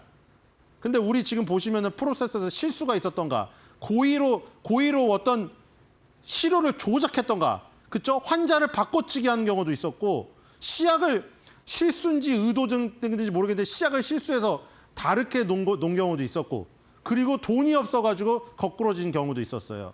그리고 만약에 그 모든 거를 다 통과했다고 하더라도 그게 모든 걸 다 통과한 거잖아요. 임상 이전에 비임상, 전임상 동물 대상으로 패럿 같은 쥐 대상으로 하는 것부터 시작해서 임상 1상 뭐 이것도 나누면은 1A, 1B, 2A, 2B 나누고 3상 가가지고 식약처의 허가를 받아서 신약으로 등재가 됐어요. 신약 사전에 등재가 된 거잖아요. 근데 이게 이제 시장에 나왔을 때 필드에서 의사 선생님들이 처방을 안 해버리면은 사장되는 거예요. 그러니까 물론 여기 국산 신약이라고 박힌 것도 굉장히 대단하지만 이게 시장성이 있어서 살아남는 것까지가 진정한 성공이라고 할 수가 있겠죠. 물론 이 역사책에 나의 이름을 새기는 것조차도 대단한 일인 건 맞습니다. 근데 여기서 지금 살아남은 게 거의 몇 개가 없습니다. 일단 그래도 1등으로 지금 찍혔다는 것이죠. 99년 7월 15일 날 SK케미칼의 선플라주, 우리나라 국내 신약 허가에 대한 내용이 나올 때마다 거론이 될 수밖에 없죠. 거론이 될 수밖에 없어요. 1호는. 계속 거론이 됩니다. 그래서 쭉 이렇게 오다가 뭐 우리나라 내노라 하는 제약사들 다 있어요. 그렇죠? LG생명과학, 정군당, 유한양의 동아제약 뭐 다 있죠. 일양약품, JW 중해제약, 순풍제약, 보령제약 다 있습니다. 이렇게 쭉 오면서 이제 뒤로 가겠습니다. 자, 37번이 최근이죠. 가장 최근 2024년 4월 24일입니다. 23부터 자, 코로나 때 봅시다. 여기 많았어요. 자, 코로나 때 2021년도 1월 달 여기서 4개가 터지거든요. 이 전에 18년도의 마지막이었고 코로나 때문에 3년을 건너뛰다가 코로나 기간에 4개가 연속으로 나왔어요, 지금. 유한양의 렉나자. 자, 이거는 지금 신약 허가를 받은 데다가 지금 필드에서 굉장히 좋은 반응 보이는 데다가 지금 얀센의 아미반타맙이라는, 그러니까 리브리반트라는 제품명으로 해야겠죠. 리브리반트라는 제품명과 이 유한양의 렉나자가 병용요법으로 아스트라제네카의 타그리소를 깨부시러 가고 있는 지금 상황이죠. 그리고 셀트리온의 레키로나주. 사실은 레키로나주가 아무 저기를 못했죠. 주가 모멘텀으로 작용을 못했죠. 그렇죠? 레키로나주를 만들었으나 다른 치료제 다 밀려버렸어요. 코로나 치료제. 어쨌든 그래도 레키로나주를 뽑아냈다는 거. 그다음에 한미약품의 롤론티스가 바로 나오고요. 그다음에 대웅제약의 팩스콜루정이 나와서 여기서 4개가 연달아 나옵니다. 그다음에 2022년에 2개가 나오고 또 2년 있다가 하나가 나왔어요. 근데 이 최근의 흐름을 보면은 어느 쪽으로 몰려 있는 걸 볼 수가 있습니다. 지금 여기부터 시작이죠. 이 30번째 2018년 7월 5일 날 CJ 헬스케어. 우리 마시는 걸로는 컨디션이나 헛개수 만드는 회사인데 지금 HK 이노엔으로 사명이 변경됐죠. HK 이노엔의 K캡정이 이 적응증 효능 효과가 어디입니까? 위식도 역류 질환 치료제입니다. 그 다음에 34번째 나온 팩스콜루정, 대응적의 팩스콜루정도 위식도 역류 질환이에요. 그리고 가장 마지막 최근에 37번째 국내 신약 자큐보정, 온코닉 제일약품의 자회사입니다. 온코닉 테라퓨틱스에서 만든 이 지금 자큐보정도 위식도 역류 질환 치료제예요. 지금 위식도 역류 질환 치료제가 하나, 둘, 3개가 이 지금 18년도부터 2024년도 6년 안에 3개가 나왔어요. 2년마다 하나씩 꼴로 나오고 있죠. 지금 위식도 역류 질환이 그래서 지금 최근에 나온 것이 중점적으로 나올 것이 위식도 역류 질환이에요. 여기 물론 이런 것도 중요합니다. 코로나19 치료제를 셀트리온이 레키로나주로 만들어냈고 코로나19로 그렇게 많이 있었잖아요. 기억나시죠? 백신 만든다는 업체 몇 개 됐어요. 진짜 100개 됐어요. 100개. 다 자기네가 만들 수 있다고. 유일하게 딱 하나밖에 못 받았어요. SK 바이오사이언스 거. 근데 이것도 문제가 이거죠. 자, 아까 말한 대로 여기 사전에 등재된 것도 중요한데 지금 우리나라에서 만든 셀트리온의 레키로나주라던가 SK 바이오사이언스의 스카이코비온 멀티주 백신 이거 전 세계에서 안 맞잖아요. 그러니까 시장성이 없다는 거예요. 시장성이. 그 지금 그나마 두각을 나타내고 있는 게 이 지금 CJ 헬스케어, 지금 HK 이노엔의 이 K캡정하고 다시 전으로 한번 가볼까요? 네, 앞으로 한 번만 가볼게요. 지금 여기서 두각을 나타내고 있는 거는 자, 이런 겁니다. LG생명과학, 지금 LG화학 밑으로 들어가 있어요. 우리가 매매를 하려면. 예전에 LG생명과학이 따로 상장되어 있었는데 LG생명과학의 재미글로 당뇨병 치료제 그리고 여기 15번째로 만들었던 신약을 받았던 보령제약의 카나브 고혈압 치료제 이 정도 3개가 지금 3탑입니다. 그러니까 매년 1,000억 원 이상을 벌고 있는 실제로 임상 3상을 통과해서 신약 허가를 받고 시장에서까지 인정을 받아서 소비자의 선택, 그러니까 소비자 선택 이전에 의사의 처방이 있었겠죠. 의사가 선택을 했고 전문의가 선택을 하고 소비자까지 받아들여서 히트를 친 거는 요 정도 3개입니다. 15번째 보령제약의 카나브 고혈압 치료제, 19번째 LG생명과학의 재미글로정 당뇨병 치료제, 그 다음으로 넘어와서 아까 위식도 역류 질환 HK 이노엔의 K캡정입니다. 지금. 그러니까 지금 37개가 나왔는데 한 요렇게 3개 정도만이 시장에서 굉장히 살아남아서 성공적인 역사를 쓰고 있는 약품이라고 할 수가 있겠죠. 5손가락 안에 들어야 돼요. 그러니까 지금 어느 정도인지 아시겠죠. 자, 이렇게 보시면 될 것 같고요. 그러면 좀 더 이제 자세히 들어가 보겠습니다. 자, 위식도 역류성 질환이 무엇인가? 아까 말한 대로 식물이 계속 넘어온다고 했잖아요. 이게 위에서 역류를 해가지고 식도로 올라와 버리는 거예요. 위산이 여기서 돌아가지고 위에 들어가는 음식물을 녹여야 되는데 역류를 해가지고 거꾸로 식도로 타고 올라와서 아침에 식물이 이 밖으로 나와 버리는 거예요. 그러니까 맨날 신맛이 나고 기분이 나쁜데 이런 게 있어요. 가슴 쓰림, 목소리 변화, 가슴 통증 이거를 내 가슴이 아프고 이래서 야 심장에 이상이 있는 거 아니야? 근데 대부분의 경우가 위예요. 의외로 위산이 역류해서 올라와서 가슴 통증을 느끼시는 분 계세요. 그게 심장이 아니었던 거죠. 대부분 위식도 역류 질환. 그러니까 그나마 다행이죠. 이게 엔진에 해당되는 심장의 문제라면 정말 큰 문제가 돼 버리는데 대부분 위식도 역류 질환이 많아요. 병원 가면은 내과 가서 저 너무 가슴이 아파 어떡하죠 선생님? 하면 대부분 그냥 위식도 역류 질환이라고 이거 치료제 하나 주고 끝나요. 근데 어쨌든 관련 질환으로 뭐 비만, 천식, 식도염, 복수, 발해식도, 치아, 우식증까지 있습니다. 이게 엄청나게 많은 영향을 끼치는 겁니다. 그러니까 뭐 이게 되게 심각하다고도 볼 수가 없지만 이게 심각해지면 또 심각한 질병으로 연결이 될 수가 있기 때문에 굉장히 중요한 질병입니다. 그리고 굉장히 일상생활에 불편해요. 침 삼키기가 곤란하고 가슴이 압박이 느껴지기 때문에. 그래서 되게 많지만 만성적으로 퍼져 있지만 되게 중요한 질병이다. 이렇게 볼 수가 있겠고요. 자, 빨리 가도록 하겠습니다. 이제. 자, 위식도 역류 질환은 그냥 요 그림을 보면 됩니다. 이런 거 하지 말랍니다. 비만 인구. 이거 너무 심한데요? 자, 비만 인구, 담배, 술은 다 나쁘고요. 이런 통닭, 치킨, 막 이런 커피 이런 거 먹으면 안 좋다고 합니다. 자, 이런 거 먹지 맙시다. 자, 다음으로 가겠습니다. 자, 이게 바로 K캡정, HK인후에서 18년도에 30번째로 국내 신약 허가를 받은 K캡정입니다. 이게 지금 이 시장을 점령해가지고 완전 히트작으로 지금 떠오르고 있어요. 뒤로 가겠습니다. 그리고 대웅제계 팩스쿨루. 이 두 개가 지금 HK인후엔의 K캡하고 대웅제계 팩스쿨루가 전부 P캡 제재입니다. P캡 제재가 뭔지는 나중에 설명할게요. 그 다음에 37번째로 받은 그것도 바로 P캡 제재예요. 뒤로 가봅시다. 이건 아직 제품이 출시가 안 됐기 때문에 제품이 없고요. 여기에서 지금 발표를 했습니다. 지금 미국 워싱턴 DC에서 열린 2024년도 미국 소화기 질환 주간에 참가해서 여기 미란성은 이 위에 상처가 살짝 있는 거예요. 미란성 위식도 역류 질환 환자 대상으로 자큐보의 임상 데이터를 발표했습니다. 이제 곧 제품이 출시될 거예요. 신약 허가를 받았기 때문에. 얘도 P캡 제재다.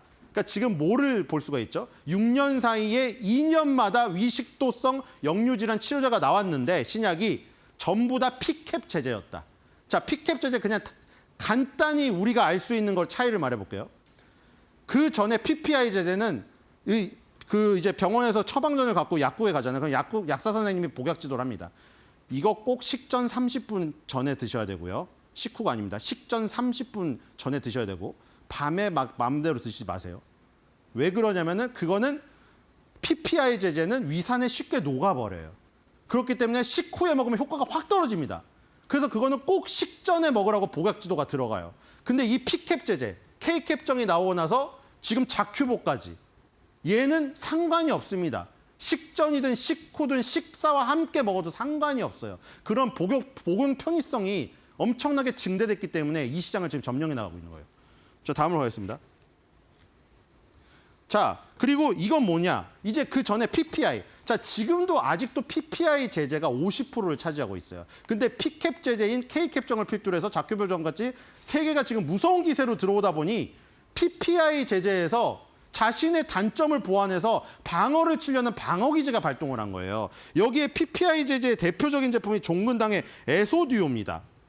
근데 이 에소듀오에다가 뭐를 넣냐면은 탄산수소 나트륨을 넣었어요. 이걸 왜 넣냐면 아까 전에 이 지금 PPI 제재는 식전 30분 전에 먹어야 효과가 크다고 했잖아요. 왜냐면 위산에 녹아버리기 때문에. 그래서 여기서 어떻게 했냐면 탄산수소 나트륨이란 게 제산제입니다. 근데 이 제산제를 넣으면 어떻게 되냐면 코팅 효과가 생겨요.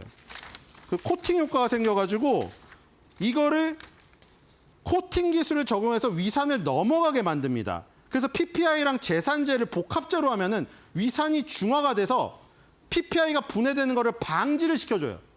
그래서 식전 30분에만 먹어야 된다는 단점을 커버칠 수가 있는 거예요. 그래서 최근에 이 PPI 제제가 제산제를 늦기 시작합니다. 그래서 지금 이 지금 종근당의 에소듀오 같은 경우에는 탄산수소 나트륨을 썼고요. 뒤로 쫙쫙 넘어가겠습니다. 뒤에 첨가한 것만 틀려요. 유한양행의 에소피드는 뒤에 뭘 넣냐면은 침강 탄산 칼슘을 넣었어요. 이게 다 제산제 일종이에요. 아까 그 코팅을 시켜주는 거예요. 코팅을 시켜서 식후에 먹어도 PPI 제제가 피캡 제제에 비해서 안 뒤지게 만드는 거죠. 그다음에 한미약품 것도 있습니다. 네노라는 업체는 다 있어요. 한미약품의 에소메졸 플러스인데 이것도 마찬가지예요. 에소메졸 플러스에다가 뒤에 얘는 수산화 마그네슘을 넣었어요. 그러니까 그 제산제의 종류만 다른 거죠. 탄산수소 나트륨이냐, 침강탄산 칼슘이냐, 수산화 마그네슘이냐 그것만 틀릴 뿐이지 다 제산제가 하는 역할이 그겁니다. 위산에 녹지 않게 코팅을 해주는 거예요. 그래야 지금 피캡 제제가 무섭게 치고 오는 거. 왜냐면 의사 선생님이 계속 피캡 제제만 처방을 하고 있거든요. K캡만. 왜냐면 그게 코팅이 돼가지고 코팅이 더 잘 되는 제제, 잘 되어 있는 제제이기 때문에 안 녹으니까 식후에 먹어도 상관이 없으니까 식전 30분을 꼭 지키려고 하는 게 불편하니까요. 그래서 지금 그거를 커버치고자 이렇게 하고 있습니다. 그리고 최근에, 가장 최근입니다. 식약처에서 2개 허가가 더 났어요. 식약처에서 2개가 허가가 더 냈는데 이름이 라베드온정이랑 카라디오정입니다. 이게 파는 회사는 동국제약이랑 일성 IS인데 만든 회사는 유한양행이에요. 아까 유한양행이 PPI 제제 하나 갖고 있다고 했죠. PPI 제제 2개를 또 허가를 받았습니다. 여기다가 또 뭐 넣느냐. 아까 유한양행은 에소피드에다가 침강탄산칼슘을 넣었잖아요. 이것도 똑같아요. 라베드온정이랑 여기 카라디오정에도 또 침강탄산칼슘을 넣은 복합제를 만들었어요. 2개를. PPI 제제에다가 이 지금 복합으로 이 제산제를 넣은 거예요. 그래서 피캡이 치고 들어오는 걸 막으려고. 그러니까 지금 이 게임이 굉장히 재밌게 됐습니다. 그렇죠? 지금 치고 오는 K캡정부터 시작해서 자큐교정까지 지금 P캡 제제가 3개가 나와 있잖아요. 그 3개가 지금 시장을 절반을 차지하고 있는 PPI를 갉아먹으려고 하니까 PPI도 지금 굉장히 대응을 하려고 제산제를 투입해서 야 우리도 식후 30분이든 식전이든 식사하면서 먹든 우리도 똑같아. 야 그럼 너네랑 비교할 만하잖아. 이래서 방어를 치려고 하고 있어요. 이제 둘의 싸움이 볼만하게 됐습니다. 이게 볼만하게 됐는데 K캡장은 더 좋겠죠. 왜냐면 P캡 제제에서 1등이기 때문에 이렇게 불꽃이 붙게 되면은 오히려 2, 3등에게 기회가 안 갈 수도 있어요, 지금. 그러니까 대웅제약의 팩스쿨루를 선택한 지금 보령이 지금 좀 안 좋아진 거죠. 지금 그 같이 팔고 있었는데 파트너를 잃어버렸거든요. 보령이 저기 같이 K캡정을 같이 판매를 하고 있다가 K캡정하고 5년의 협약이 끝났어요. 그래서 대웅제약의 팩스쿨루 2등을 선택했는데 2등이라서 K캡정을 못 이기고 있습니다. 어쨌든 간에 싸움은 지금 볼만해졌다. 이렇게 보시면 될 것 같고요. 자, 그래서 우리 지금 뭐 가슴이 압박되거나 좀 뭐 그 기침이 나오거나 이러신 분들은 내과 가서 검진을 한번 받아보시기 바라고. 대부분 이런 경우니까 걱정 크게 안 하셔도 될 것 같습니다. 자, 오늘의 한 줄 매드평. 아우, 신물 올라. 이거 이제 그만 볼 수 있는겨?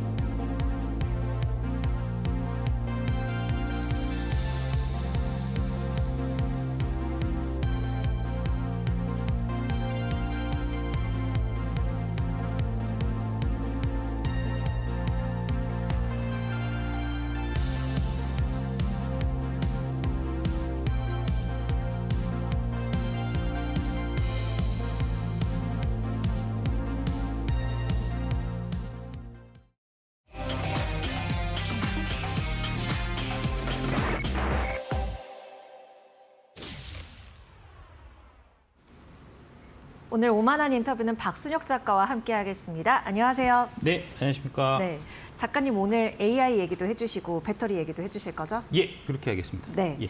그 작가님께서 벌써 저희 AI 거품 경계해야 된다 이렇게 강하게 말씀을 해줬던 기억이 저는 납니다.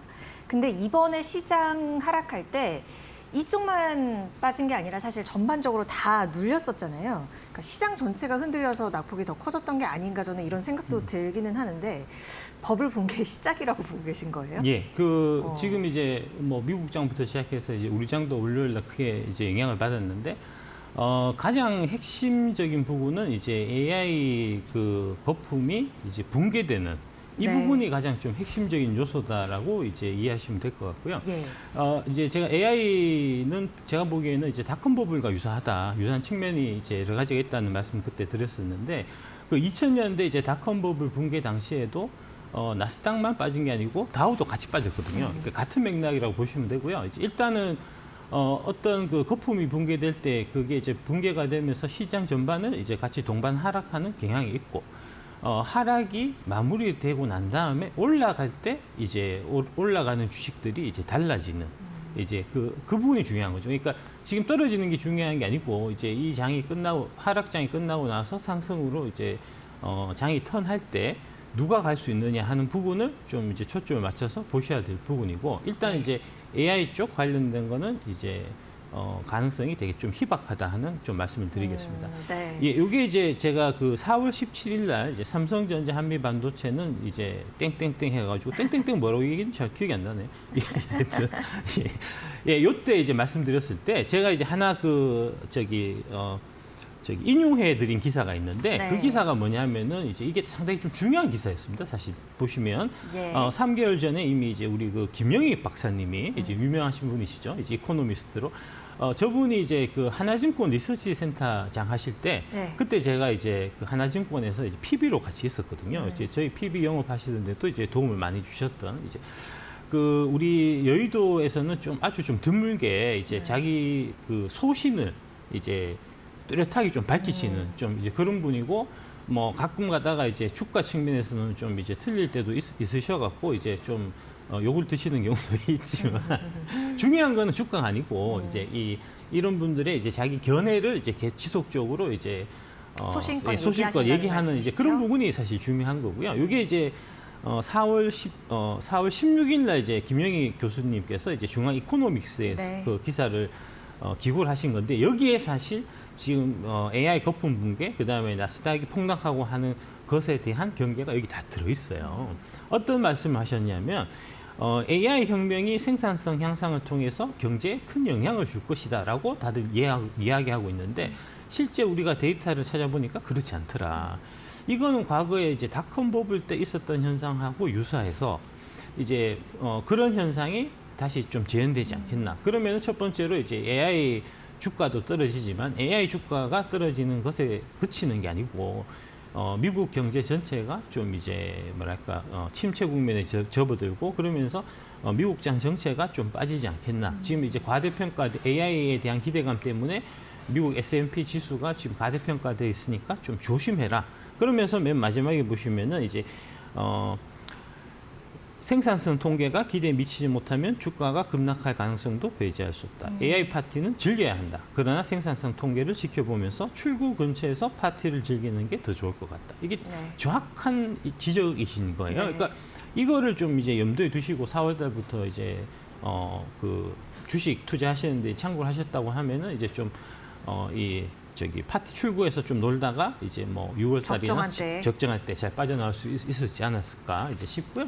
다음 한번 보여주시면 이게 이제 그때 그 김영희 교수님 말씀 말고 이제 미국에 알파고를 개발했던 이제 하사비스라는 CEO 예. 이분이 경고했었던 내용이 있어요. 이제 그 내용도 제가 마찬가지로 좀 경고를 같이 이제 소개를 해드린 거고요. 생성형 AI가 과장돼서 가상자산 수준이다. 이런 얘기가 있었고 이 부분이 지금 이제 다시 좀 불거지는 좀 이제 그런 상황이고요. 그러니까 지금 문제가 다음 장 한번 보여주시면, 그러니까 문제가 이게 이제 여의도가 AI 버블을 미리 경고하지 않았다는 사실이 문제입니다. 그러니까 이제 외신에서도 나와 있었고 지금 김영희 교수님 같은 경우도 AI 버블 이런 부분을 이제 문제를 계속 제기를 하고 있었는데 그에 비해서 이제 여의도 쪽에 특히 뭐 현대차증권 같은 경우에는 이제 한미 반도체 지금 안 사면 후에 목표가 30만 원 이런 리포트를 내고 그 다음에 이제 저게 좀 문제의 소지가 제가 좀 있어 보이는 거는 저 리포트 내는 시점에 이 현대차 증권에서 이제 한미 반도체하고 그 자사주 그 신탁 계약을 500억짜리를 체결한 바가 있어요. 그러니까 IB 쪽하고 애널리스트하고는 이제 파이어월로 구분이 돼 있어야 되는데 분리가 돼 있어야 되는데 저게 IB 영업을 도와주기 위해서 애널리스트가 리포트를 쓴 게 아니냐 하는 이제 그런 좀 뭐랄까 의심 같은 의혹 같은 부분을 좀 이제 피할 수가 없는 이제 좀 그런 면이 있다는 거를 좀 말씀드리고 그러니까 우리 싶고요. 작가님 생각은 그러니까 전문가라면 어떠한 사건이 터지기 전에 어떤 것이 발생하기 전에 미리 좀 경고를 해줘야 된다 이런 측면에서 말씀해 주시는 거잖아요. 그렇습니다. 그러니까 이제 여러 가지 이제 소식이 이제 굿뉴스, 배드뉴스가 같이 있었는데 네. 그때 당시에 여의도 쪽에서는 일반적으로 AI 관련해서는 이제 굿뉴스만 얘기를 하고 배드뉴스는 이제 얘기를 안 했는데 그 이유가 바로 저런 형태의 이제 이 뭐랄까 관련성 때문에 그랬던 게 아니냐 하는 의문을 제기를 하는 거고요. 다음 한번 보여주시면 예. 이게 지금 이제 당국에서 커버드 콜 ETF 주의보를 이제 지금 이제 얘기를 하고 있는데 뭐 이 지금 얘기를 하는 것만 해도 사실은 이제 과거에 비해서는 상당히 좀 이제 개선된 면은 있습니다. 하지만 이제 좀 그래도 좀 많이 좀 부족한 면은 있고요.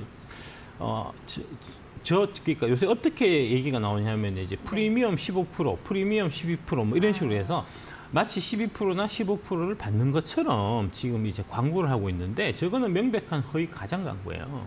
그러니까 커버드 콜이라고 하는 거는 이제 올라갈 때는 1%씩 따박따박 매월 1%씩 따박따박 주니까 저게 이제 프리미엄 12%다 15% 이렇게 나오는데 만약에 주가가 떨어지게 되면 그 떨어지는 거는 다 반영이 되거든요. 그러니까 기초자산 상승에도 수익이 어느 정도 제한되고 오히려 손실할 때는 더 커질 수 있다고 그렇죠. 예, 하던데. 손실나는 부분은 다 이제 네. 해당이 되는 거니까. 지금 이제 예를 들어 갖고 이제 나스닥을 기초 자산으로 해서 이 커브드 콜 ETF를 발행했다고 하면 이제 뭐 올해 초에 가입하셨다고 하시는 분들 같은 경우에 예. 지금 이제 그동안 기간 동안에는 나스닥이 계속해서 올랐으니까 6개월 동안 네. 매월 1%씩 배당을 받았을 거란 말입니다. 그런데 이제 지금 7월 달에 들어갔고 뭐 지금 현재 한 10몇 프로 빠졌는데 뭐 예를 들어서 이제 7월 달에 들어가지고 나스닥 20% 빠진다. 네. 그럼 20%가 원금이 까지는 거예요. 네. 20% 원금 까지는 부분은 커버가 안 되기 때문에 그럼 나중에 보면은 이제 이자는 내가 매달 따박따박 1%씩 받았는데 원금은 20%가 마이너스가 나 있는 겁니다. 그럼 토탈해서 8% 손해 보는 거잖아요.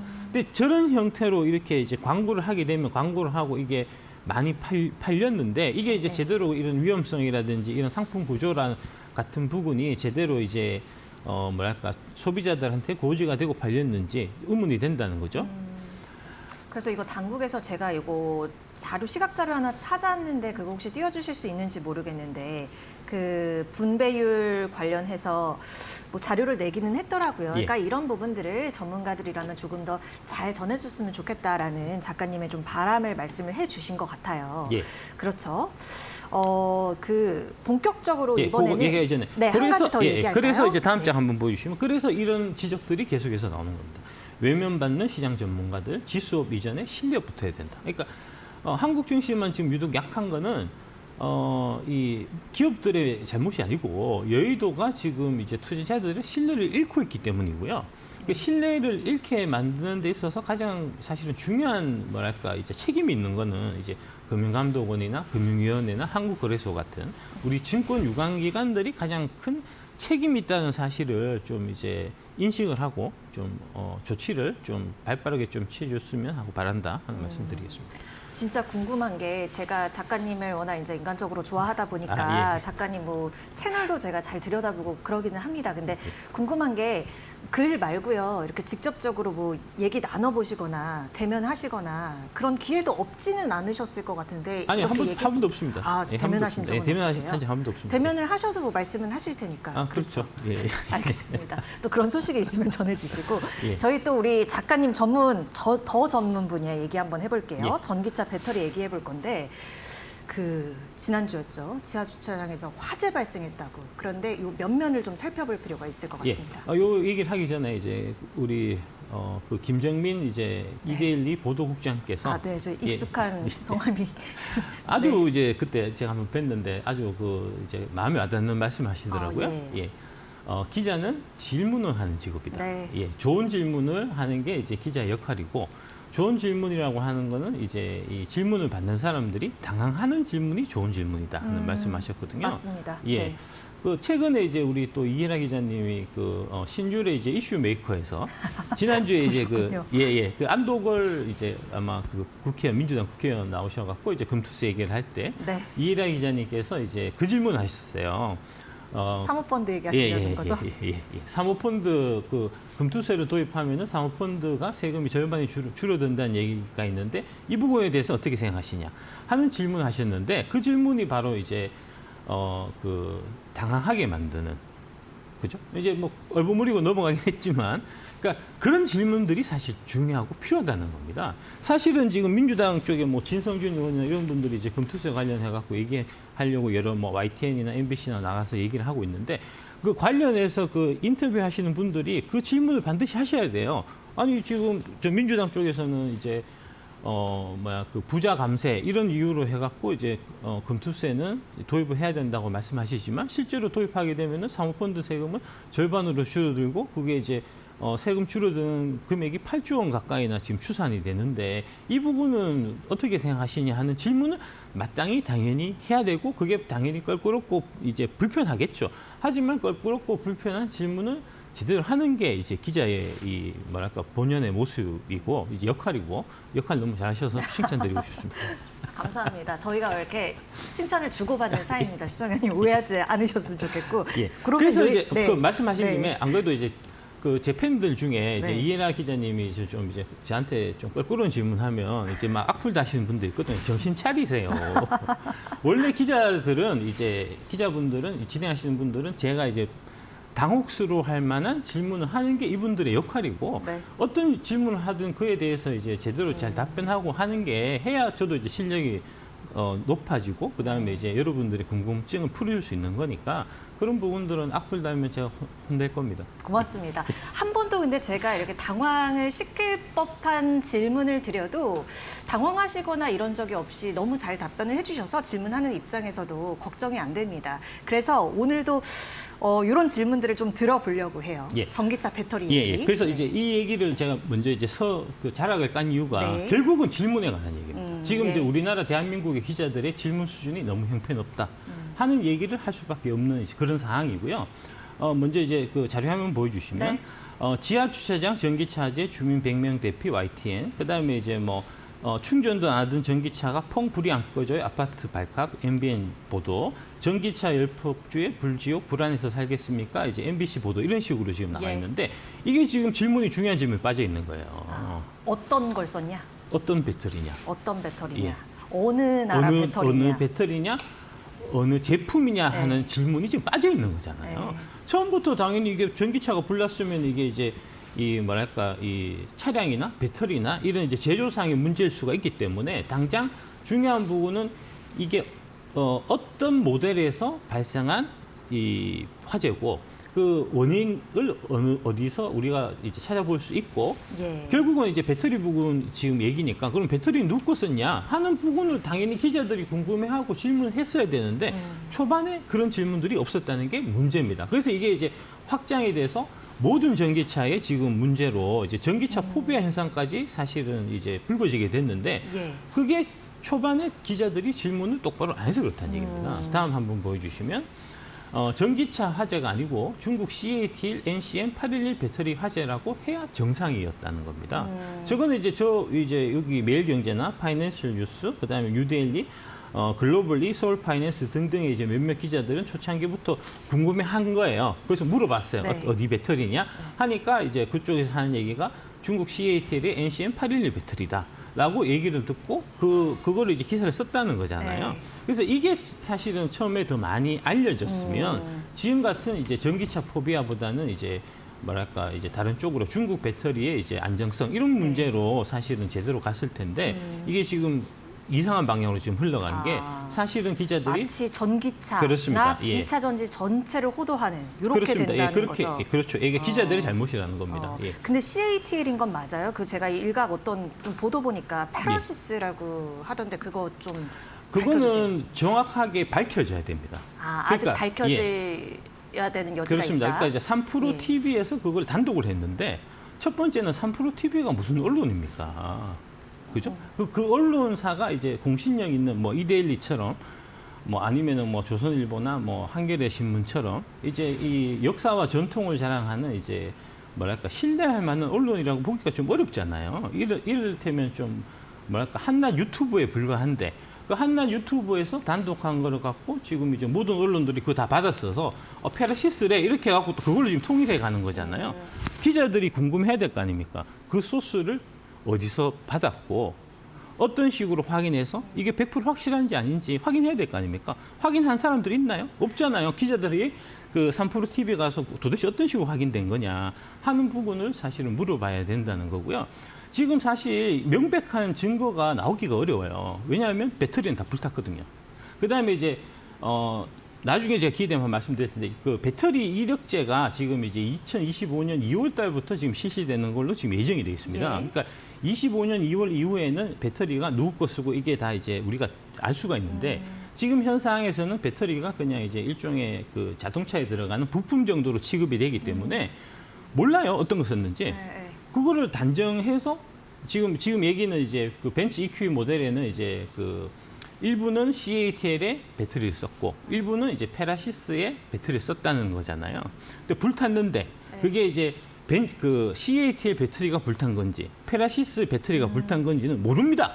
그거 관련해 갖고 직접적인 증거를 내놓은 부분은 아무것도 없어요. 벤츠 코리아 쪽에서 그 부분 관련해서 확인해 준 바도 없거든요.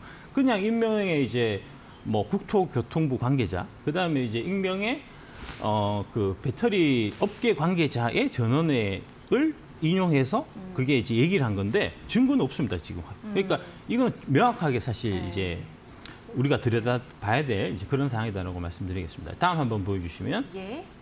그래서 이제 중국 배터리, 벤츠 전기차 연기 뿜더니 펑 아파트 주민 대피해서 뭐 그렇고 밑에 보시면 이게 이제 사흘 전 주차 충전 중 아니었는데 전기차 화재 미스테리에서 이제 조선일보 기사 나온 게 두 번째의 중국산 배터리 결함 가능성에서 화재 해외에서 화재 사고가 잦다. 업계 차량 전소해 결함 찾기 어려움 이렇게 돼 있는데 이 CATL의 NCM811 배터리가 지금 이제 국내에서 지금 폭발해서 사고가 난 사례가 처음이 아니고요. 관련된 사례가 여러 번 발견된 바가 있습니다. 해외에서도. 그러니까 지금 마치 페라시스 배터리는 이제 문제가 있고 CATL 배터리는 문제가 없다는 식으로 몰아가기 위해 갖고 그런 식으로 얘기한 거 아니냐 하는 저는 좀 생각이 드는데 CATL 811 배터리, NCM 811 배터리도 사실은 문제가 많았던 이제 그런 거고요. 그러게 20년에도 그렇고 21년에도 그렇고 그렇습니다. 화재가 예. 좀 났었던 예. 그런 전력이 있는. 예, 다음 한번 보여주시면 네. 이제 결국은 CATL NCM 811 배터리의 기술력 부족. CATL NCM일지 페라시스의 NCM일지 모르겠지만 하여튼 중국제 NCM의 배터리는 기술력이 지금 부족한 게 이런 형태로 뭐 덴트라이트라든지 뭐 여러 가지 열폭주라든지 이런 일이 이제 그 배터리 불량 때문에 사실 생긴다는 거고요. 다음 장 한번 보여주시면 이 CATL의 NCM811이 과거에도 화재 전력이 되게 많았던 배터리입니다. 요거는 이제 2020년 9월 달에 CATL이 일단 화재 때문에 NCM811 배터리를 좀 포기해야 되는 거 아니냐 하는 얘기가 나와 있고요. 그 다음에 이제 2021년 9월 10일 날 기사 보면 CATL이 유럽에서 배터리 화재를 계속해서 발생시키고 있다. 예. 푸조에 이제 CATL 배터리가 들어갔는데 그게 이제 지금 우리 불나고 있는 그거하고 같은 NCM811이라는 겁니다. 네. 그러니까 CATL도 안전하지 않아요. 그러니까 중국제 배터리가 특히 이제 NCM 쪽은 안전하지 않은 게 지금 전 세계적으로 많이 알려져 있었는데 그런 부분들이 국내에서는 지금 숨겨져 있었고, 예. CATL든 페라시스든 지금 위험한 건 마찬가지입니다. 그러니까 여기에 좀 초점을 맞춰가지고 이제 얘기를 해야 이게 답이 되는 거죠. 네. 다음 한번 보여주시면 이게 이제 지금 문제가 지금 갑자기 페라시스 배터리를 썼다라고 하는데 이게 2022년 4월 19일 날 동아일보에서 이제 스타진스키라고 이 이제 벤츠 그 코리아 관계자 이제 아마 핵심 관계자인 것 같습니다. 이분하고 얘기를 했는데 인터뷰에 이렇게 나와요. 벤츠 EQS 이어가지고 EQE에 CATL 배터리 셀 탑재할 거다.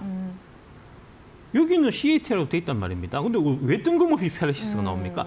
지금 벤츠 그 전기차 사신 분들이 EQE는 이제 EQS는 한 1억 8천 하고 EQE는 1억이 훨씬 넘어요. 1억 2천, 1억 3천 하는데 1억 2천, 1억 3천짜리 차를 사면서 이게 이제 생판 들어보지도 듣도 보도 못한 페라시스 배터리가 여기 들어가 있다 하면 그거 샀겠습니까?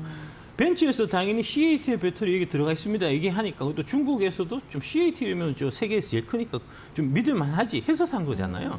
이거 뭐 사기 쳤다는 그나마, 거잖아요. 그러니까 CATL이 그나마 인지도 있는. 그렇죠, 그렇죠. 근데 예, 만약에 예. 페라시스였다면 오히려 뭐, 이게 안 사죠. 저는 이게 벤츠 측에서 오히려 조금 더 위험한. 아, 그럼요. 예, 예. 거일 그러니까, 거라고 생각이 그러니까 이 드는데요. 관련해서 지금 이제 벤츠 쪽에서, 벤츠 코리아 쪽에서 여기에 들어갔던 배터리가 정확하게 네. 어떤 배터리다라고 이 확인해 준 바가 없어요. 근데 그게 지금 단독으로 페라시스라고 단정 지어 갖고 지금 보도가 나오고 있는데 이건 잘못된 겁니다. 이거는 확인해 봐야 됩니다, 기자들이. 네. 예, 이제 그런 알겠습니다. 얘기고요. 네. 그리고 여기 보면은 이제 벤츠 쪽에서 걱정하지 마라. 우리가 하여튼 알아갖고 이제 책임지고 보증해 줄 테니까 걱정하지 마라고 얘기했거든요. 네. 그러니까 이번에 불난 거 벤츠가 책임지고 아파트 다시 지어주든지 해야 된다는 얘기입니다. 다음 한번 네. 보시면. 그러니까 이제 이 최고급 벤츠에 이제 저품질의 CATL 배터리를 탑재를 하니 이게 팔릴 리가 없다는 거잖아요. 그래서 EQS가 그 9천만 원을 깎아줬다는 거고요. 그 다음에 이제 그 최근에 보면은 이제 EQS가 월 판매량이 단 3대밖에 없었다는 겁니다. 지금 이 불났으니까 앞으로 더 없겠죠. 듣보잡 배터리를 CATL 것도 아니고 페라시스 배터리를 넣었는데 그걸 누가 사겠습니까? 지금 그런 상황이고. 네. 그래서 결국 벤츠가 이제 결정을 한 게 CATL 배터리 쓰는 거를 포기하겠다 하는 발표를 이제 다음 장 한번 보여주시면 예, 그 얘기를 했고요. 24년 5월 9일 날 글로벌 이코노믹에서 2030년까지 완전 전기차 전환 목표 사실상 포기해서 이제 얘기했는데 저게 사실 주 내용은 EQS나 EQ의 CATL하고 아까 페라시스 중국 배터리를 넣었더만 이게 이제 제품이 너무 안 팔려갖고 이거 다 걷어내고 다시 좋은 배터리 받아갖고 벤츠 전기차를 만드는 걸로 방향을 전환을 한다는 그 얘기입니다. 그러면 거기에 누가 들어갔냐? 다음 장 한번 보여주시면 이렇게 LG 쪽이 다 들어갔다는 겁니다. LG 계열사 사장들이 총출동해서 벤츠하고 이제 협상을 해서 앞으로 벤츠 전기차는 LG 쪽의 배터리뿐만 아니라 네. 이제 뭐 카메라나 뭐 디스플레이나 다 LG 거를 다 이제 일괄해서 납품하기로 뭐 그런 형태로 지금 이제 얘기가 지금 오고 가고 네. 있다는 이제 그런 얘기고요. 그러니까 결론은 우리나라 배터리 업체들이 오히려 이 시점에 기술력 더 잘 증명해서 더 잘 나갈 수 있다 이런 말씀이신 거죠? 그렇죠, 그렇죠. 예, 네. 안정성 부분. 안정성 부분이 이제 상당히 좀 중요한데 그 동안은 이제 중국 배터리에 이제 그 안전하지 않은 부분에 대해서 지금 좀 뭐랄까 의도적으로 좀 감춰져 있었는데 그 부분이 지금 이제 사고를 내므로 인해 갖고 좀 밝혀진 이제 그런 상황이다라고 말씀드릴 수 있습니다. 마지막 장 우리가 한번 볼까요? 아, 예. 이 마지막 장 얘기하시면서 한마디 정리해 주시면 좋을 것 같습니다. 맨 마지막 장 보시면 그러니까 결국은 지금 이제 얘기가 그 전기차 위험하니까 이제 지하 주차장 넣지 말자 뭐 이런 얘기 한다는 거잖아요. 아니 지하 주차장에 안 넣으면 그 지금 새로 지은 아파트는 지하 주차장밖에 없어요. 전기차 그럼 하지 말자는 얘기가 똑같거든요. 근데 전기차를 가지 않을 도리가 없는 겁니다. 최근에 지금 어떤 일이 일어나고 있냐면 프로야구가 폭염으로 인해서 지금 취소가 되고 있어요. 이게 지금 45년 역사상 처음 있는 일입니다. 그 밑에 보시면 지난 일요일에 지구가 역대 가장 뜨거웠다는 겁니다. 그러니까 그 밑에는 이제 영화 투모로우가 지금 현실화되는 거 아니냐 해서 그래서 이제 지금 기후위기가 되게 좀 뭐랄까 우리가 피부로 느낄 만큼 와닿고 있고 결국은 이제 기후위기를 해결하기 위해서는 탄소를 절감해야 되고 탄소를 절감하기 위해서는 내연기관차에서 전기차로 갈 수밖에 없는데 지금 이런 얘기해서 이제 전기차는 위험하니까 전기차 타지 말자는 쪽으로 여론을 몰아가서야 이거는 망하자는 망하자는 얘기죠, 다 같이. 네. 그래서는 안 되겠다. 네. 네, 오늘도 알찬 얘기 들어봤습니다. 박순혁 작가님과 함께했습니다. 고맙습니다. 네, 감사합니다.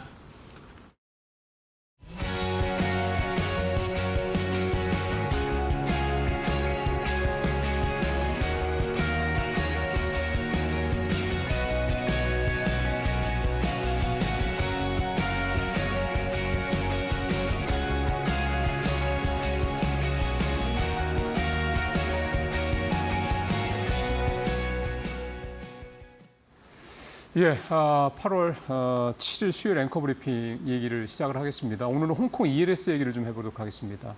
글로벌 시장이 좀 불안하고 전 세계 시장 다 조금 뭐 주가가 많이 떨어졌죠. 특히 우리 같은 경우는 이제 홍콩 ELS와 관련돼서는 홍콩 시장에 대한 이 시장 움직임 상당히 좀 주목을 할 수밖에 없는데 역시 홍콩 시장도 좋지는 않습니다. 그중에서도 이제 홍콩 ELS 상품의 기초자산인 홍콩 H지수 상황을 좀 살펴볼 필요가 있는데 한번 보겠습니다. 최근에 지난 5월에 6,900선대로 해서 고점을 찍고요. 계속 좀 하향을 하는 모습입니다. 그래서 어제 기준으로 5,800선대까지 떨어져서 대략 전고점 대비 한 16% 정도 홍콩 H지수가 좀 가격이 떨어진 그런 상황인데요. 손실, 홍콩 ELS 상품의 손실이 발생하는 기준이 되는 H지수가 대략 한 7,000 정도가 되는데 다음 표 한번 보겠습니다.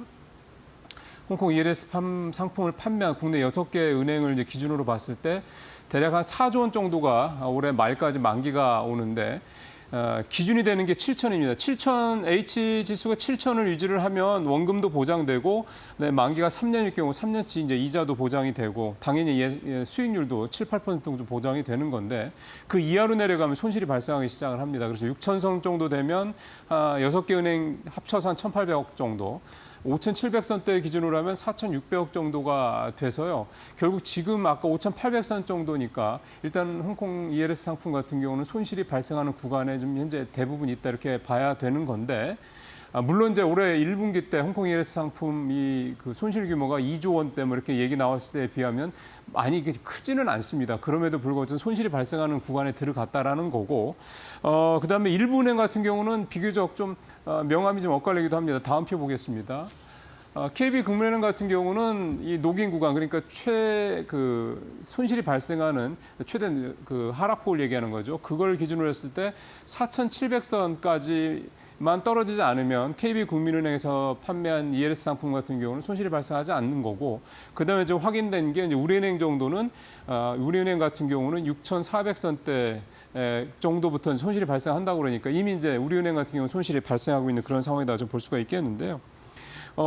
이게 ELS 상품이라는 게 만기가 있지 않습니까? 그리고 만기 전에 조건을 충족하면 또 조기 상환하기도 하고 만기까지 가더라도 이제 이 녹인 구간에만 들어가지 않으면 수익률도 7, 8% 정도 보장이 되고 하는 그런 상품이기 때문에 그래서 인기가 많아서 뭐 상황이 어쨌든 간에 잘 팔리고 있는 그런 상품이긴 한데요. 과거 사례를 하나 좀 살펴보면은요. 2015년 H지수가 잘 나가다가 급격하게 좀 하락하면서 이 당시에도 한 2조 원 정도 손실이 발생하는 그 구간이 발생을 했었습니다.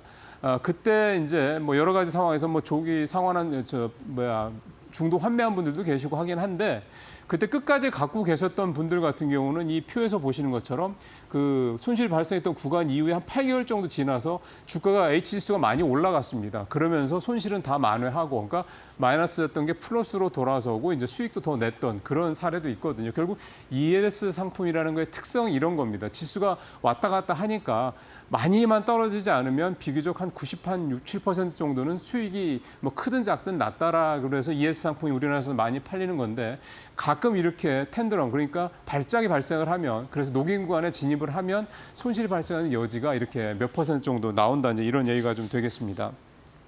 그럼 결국 이제 홍콩 H지수가 이제 앞으로 어떻게 될 거냐에 따라서 이 홍콩 ELS 상품 올해 만기가 돌아온 ELS 상품의 이제 상황이 이제 전개가 될 텐데요.